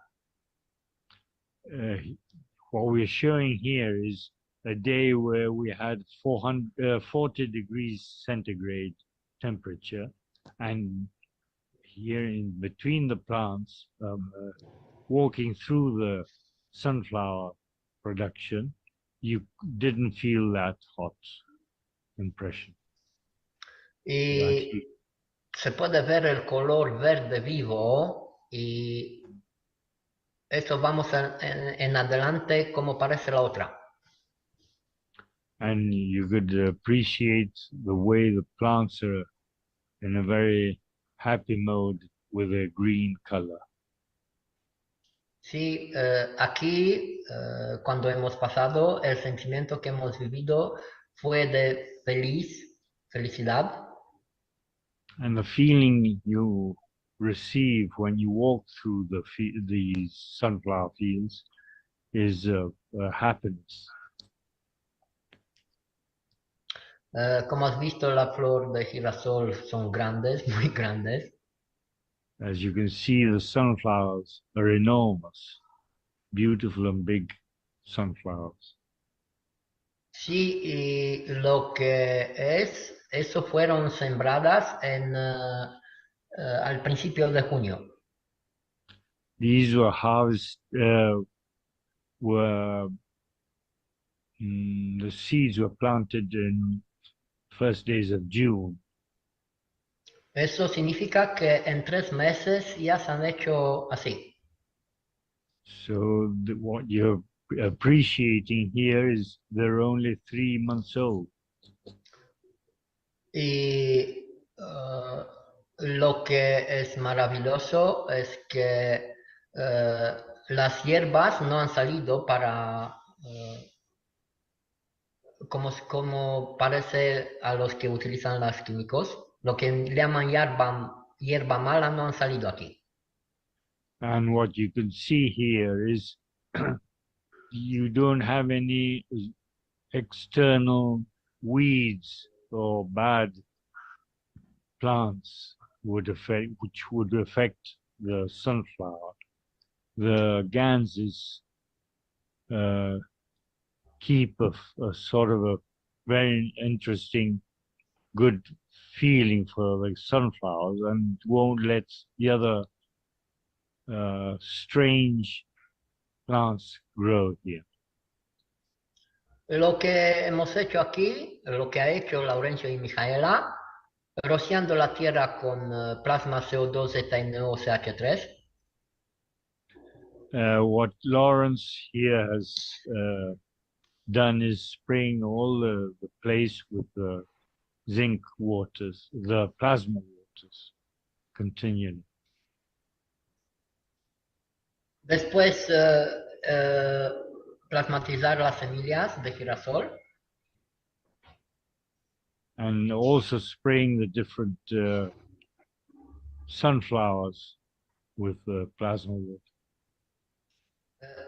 Siempre antes de sembrarla, estamos plasmatizando las semillas. And we're also processing the different seeds before planting with GANS waters. Y después de sembrarla, solo una vez ha rociado con aquaplasma. And once they were sown, these seeds, we have only sprayed GANS waters once.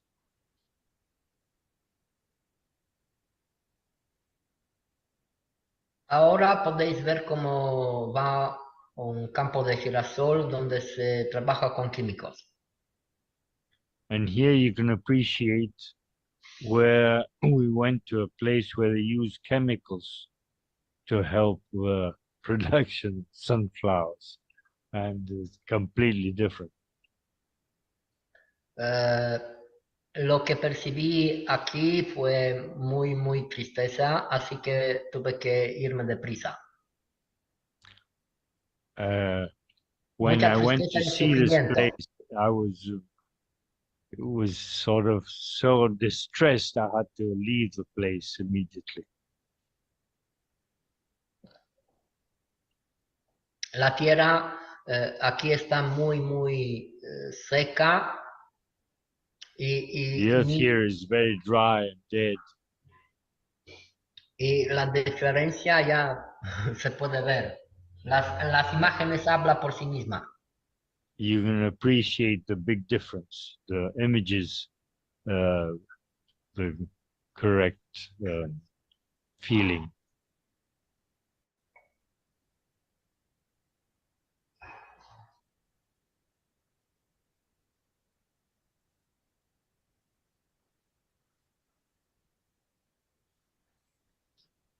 Ok.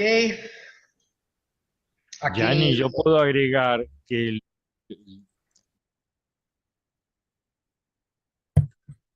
Okay, that's basically it. I just wanted to show that short excerpt from the testimonials that was given on, in this case, on the sunflowers. Oops. That's interesting. Yeah. we see this a lot, and you can increase the harvest as much as you can create condition of moisture. This GANS technology, once understood and used properly by farmers, droughts and rain will not make much difference to them. And they create their own moisture because they get their moisture, they get their fields from the environment, not from the ground. That's the reason you see this. And the more we become wiser to it, the more we see in a way, the answer was in the first few sentences, which he said, we soak the seed, so we've created one climate under the ground, and we only watered it once. So now you create the opposite side, the counterpart, the twin side.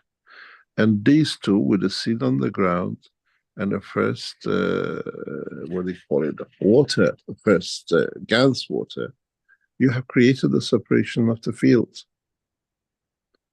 And that's why you have this. You have to understand the principle behind it. This is how we create water in our systems. We create two different, which the two different balance fields creates moisture water. Because you're creating carbon and you're creating hydrogen. And in a position when there's an extra carbon or extra hydrogen with a carbon, it creates the O, which again with the interaction of the same hydrogen, same container, it creates water. This is how water is produced. And these systems now lock into the universal energy. They get what they need, and the process of how much they have to go and what they need to make is in the DNA of the environment of the seed. This is in this way. This is important for our agricultural people because I explained this in a way in Sanya conference. You soak the seed and you plant these seeds. You have created one part of the process. It has no twinity, it has nothing to interact with. The rest of the fields are here, it interacts in horizontal way. When you let the plant to grow and you water it at this stage of growth, now you have created a different environment with a new water. The interaction of the fields between the two now creates a horizontal emotional, what do you call it, vertical movement.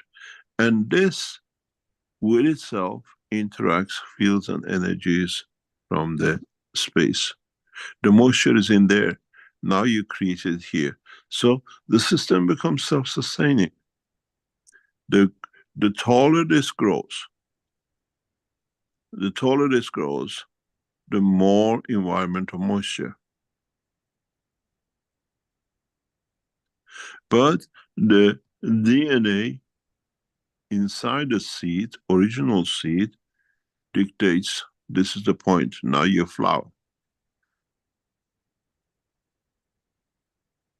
And because they sprayed the fields, now this guy sits on top of a huge fountain. If these people would have sprayed a second time when the heads were created at the small position, you would have found, if this is the size of the sunflower seeds head, it would have been this size.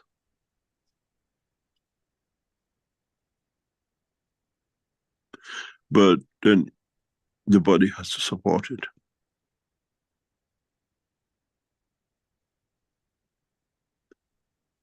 If you have a normal agricultural condition, you soak the seed or you put GANS water on the ground. When it grows, you water it once. And then when it comes to the seeding, at the point of the seeding, you water once more. You increase the harvest. You don't increase the harvest when you put it here. The harvest is increased at the point of the seed production increase. You increase, here you increase the growth, you create a water moisture. Here you increase the protein, which increase the weight and the size.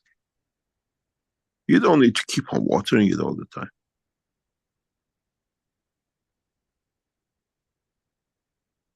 And secondly, the water processing of the gases is obsolete now. We have used totally different technology.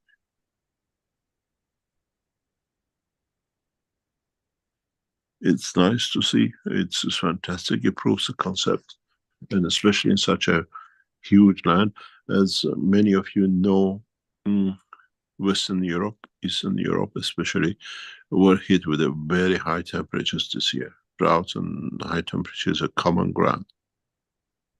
Very common. And this has created a massive problem for the farmers. This first watering, after the seeds are about 10-15 centimeters high, set the scene for any drought. You create a water moisture condition. And then the second watering at the point of the, when the seeds are grown, or when the seeds come out, at that point you water again, you change the condition. You have to change it. It cannot be the same water. It's a specific way to do it. Then you change the harvest.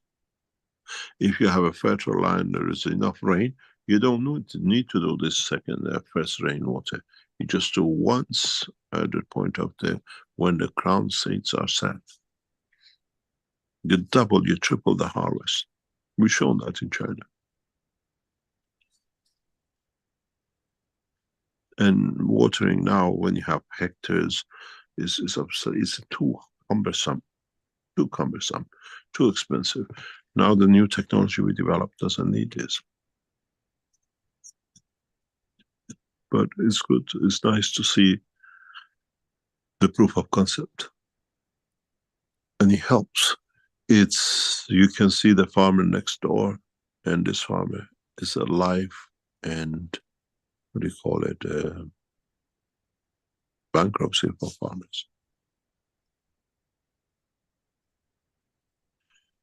In Eastern Europe, especially, the small farming lands have died because they used to be communal farming, and a lot of people in Romania, Czech Republic, in Bulgaria and the rest, they went to the West, where they went to Europe to earn better life. And these plot of lands which were given to the families, 2,000 here, 5,000 there, 10,000 there, has no one to farm, because the parents are old, they cannot farm it. So they have a structure, the collective farming, which means a company takes over your land, you still own the land, and you get the share of the harvest. And in some cases it's criminal what they do. I've seen that very recently in one of these Eastern countries, where from a, God knows, few thousand land, they were given rotten corns from 2 or 3 years ago. There's a lot of cheating, dishonesty goes on with it. But collective harvesting, like communist time, has come back, but on the, what do you call it, on the banner of commercialization, democracy. The farmers get hardly anything too, and the families don't care because they're earning money in the East, and in the West, and they get a sack of rice for it, they're happy with it. But it's come back collective farming in the Eastern blocks in a very big way. And it's nice to see, because this brings a change. This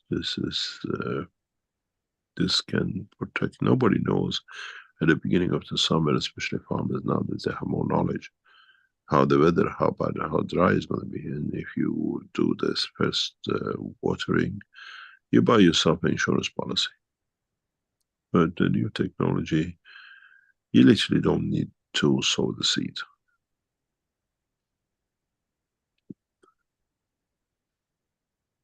Thank you very much. It was enlightening.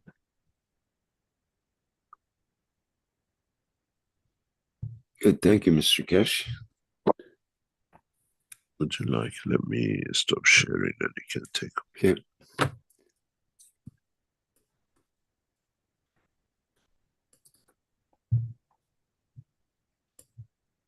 Okay.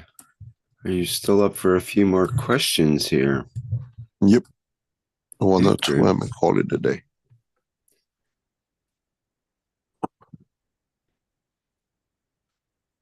Okay, let's see, we have questions in our Q&A, are probably best to approach here. So let's start with Jefferson. It says, good morning, Mr. Keshe.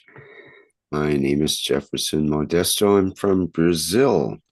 Thank you very much for your presence among us. My question is, what emotions damage the heart, and what can we do to restore it using our soul or plasma science?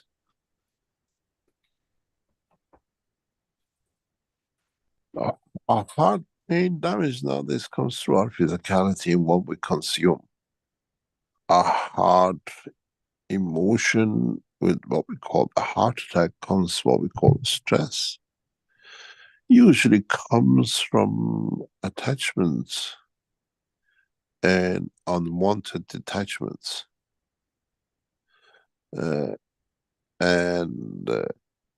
when we cannot handle the emotion of physicality. But sometimes sort of physicality cannot handle the physical condition. We call it a heart attack. It kind of happens, which you cannot do much, is usually very rapid. But on the other hand, you can strengthen the soul of the physicality to create a condition that the heart can operate in. The heart is a magnetic field creator. And when it feels interaction with the field of the soul of physicality don't match, it releases like a spark or what we call a heart attack. And you need to expand the soul of the man to the soul of physicality, that in the interaction with the heart, magnetic field of the heart, it can absorb, or it does not release its energy to the dimension of physicality. Look at what's the reason for heart attacks. And then you see when the heart attacks come in, you understand how easily, through elevation of the soul of the physicality, you can absorb the physical tensions and don't put the pressure on the physical dimension of the heart. In a way, a heart attack is when magnetic fields of the fluid inside it, which is the blood, get mixed up and they cannot interact and handle each other.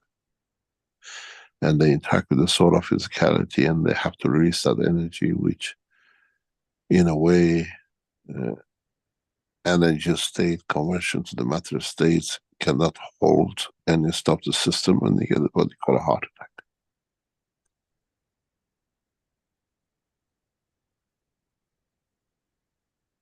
If you look at the signs that the physical body makes weeks before a heart attack, you understand how much you have the control of it.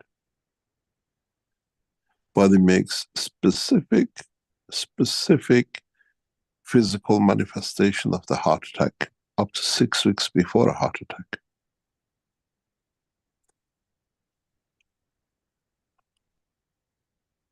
When you get these conditions, you're warned. You elevate your soul to the soul of physicality.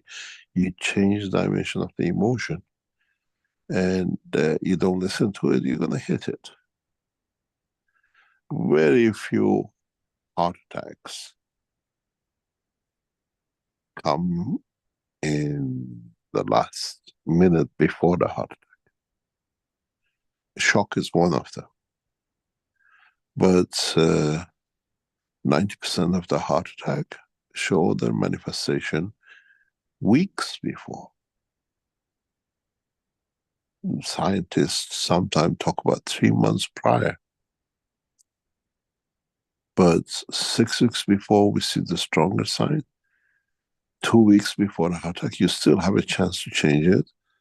The other signs of heart attack, which it comes from the dimension of physicality, the emotions you build up, or the clock up you've done with your food or with your what you take intakes in the body. You, up to 2 weeks before, you can reverse it or partially delay it till you can repair it. And go on the internet, read the signs of the heart attack. And then you see your pattern of the emotion and what it creates, why, which part. If you get like indigestion, why it's in the stomach. These indigestion problems 6 weeks before the heart attack shows your heart attack. It shows the physical cannot digest the food anymore because everything's clogged up, is due to explode and you get a heart attack. If it is with your pulling off your tongue to the back of your throat, you feel that pull, it means it's emotional. You cannot speak your word, you cannot put your emotion in, handle it. That you can delay. You see tingling and the pressure on the left side of the arm. Why? It means you have a problem interacting with people. It's part of your emotion. You can handle it. Up to 2 weeks before heart attack, you see the signs of the heart attack. You have a chance to interact with it. 2 weeks before, you're too late. You left it too far.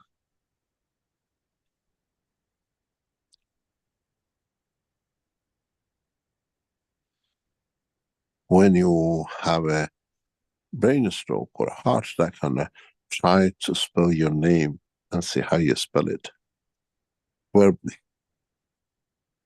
Then you know your emotion is the heart attack going to be emotional or physical. The number of just on the internet, you learn very quickly. You will see the signs up to 3 months before the first, especially physical heart attack. We see the first sign 3 months before.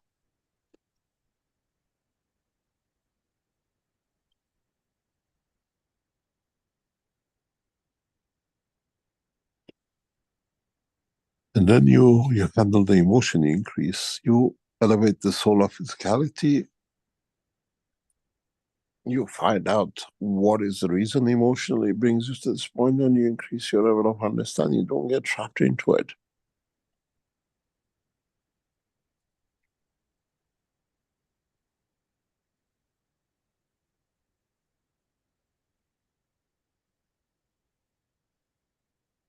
Sleep, the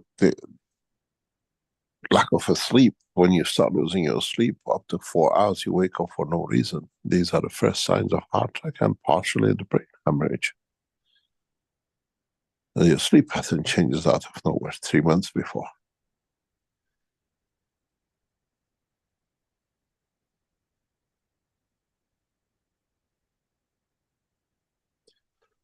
Any other question?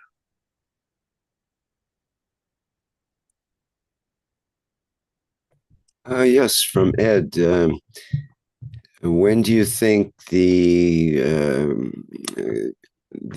creation of the UFO the KF scientists are working on, When will that be live streamed to the new YouTube channel? We're trying to do it, but the research is going on, and we're developing, and there's a lot of things happening we have to complete before we do that. We have not received the confirmation from the Iranian government yet, from the military and the government. And even they told us this week what they are organizing something very big for it. So we have to see if it is are organizing very big or they're organizing something very important before they give us the permission. And then once we get that, we start putting things in motion to build up for that.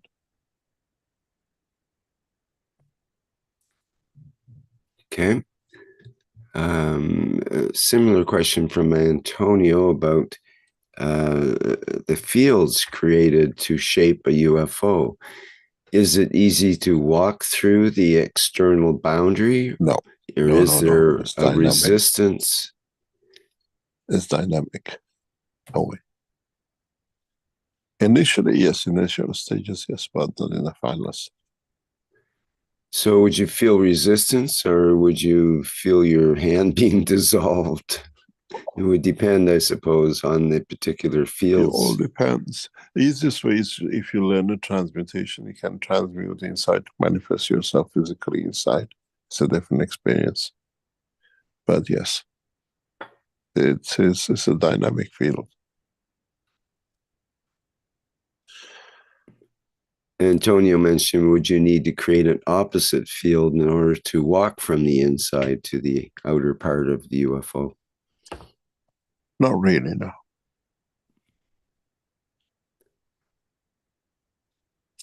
Okay, thank you. I'd like to interject another question, if I can, from Claire, who says, is it possible to ask Mr. Keshe if there is a twinity GANs you would advise if a person has developed Parkinson after loss of her husband?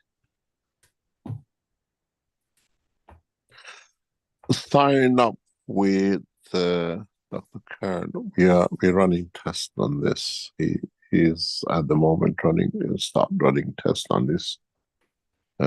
He should be able to handle part of it, yes.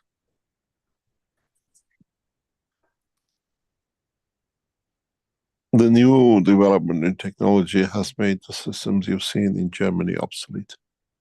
Totally obsolete. The new people are connected directly to the new system now. And we have no need for the wellness center in Germany anymore, because all it's past this what do you call it, state with the new development. Any other question? There was a question about the power units, when they might be available without the gas feature. I think you mentioned several times that the power units won't be announced until they're actually ready for the public. Well, a lot of things happening in the Keshe Foundation development, and we will cover these things, because you got to realize with the new flight system, the power unit, the feeding unit, the energy unit, the flight unit, all is getting combined into one system.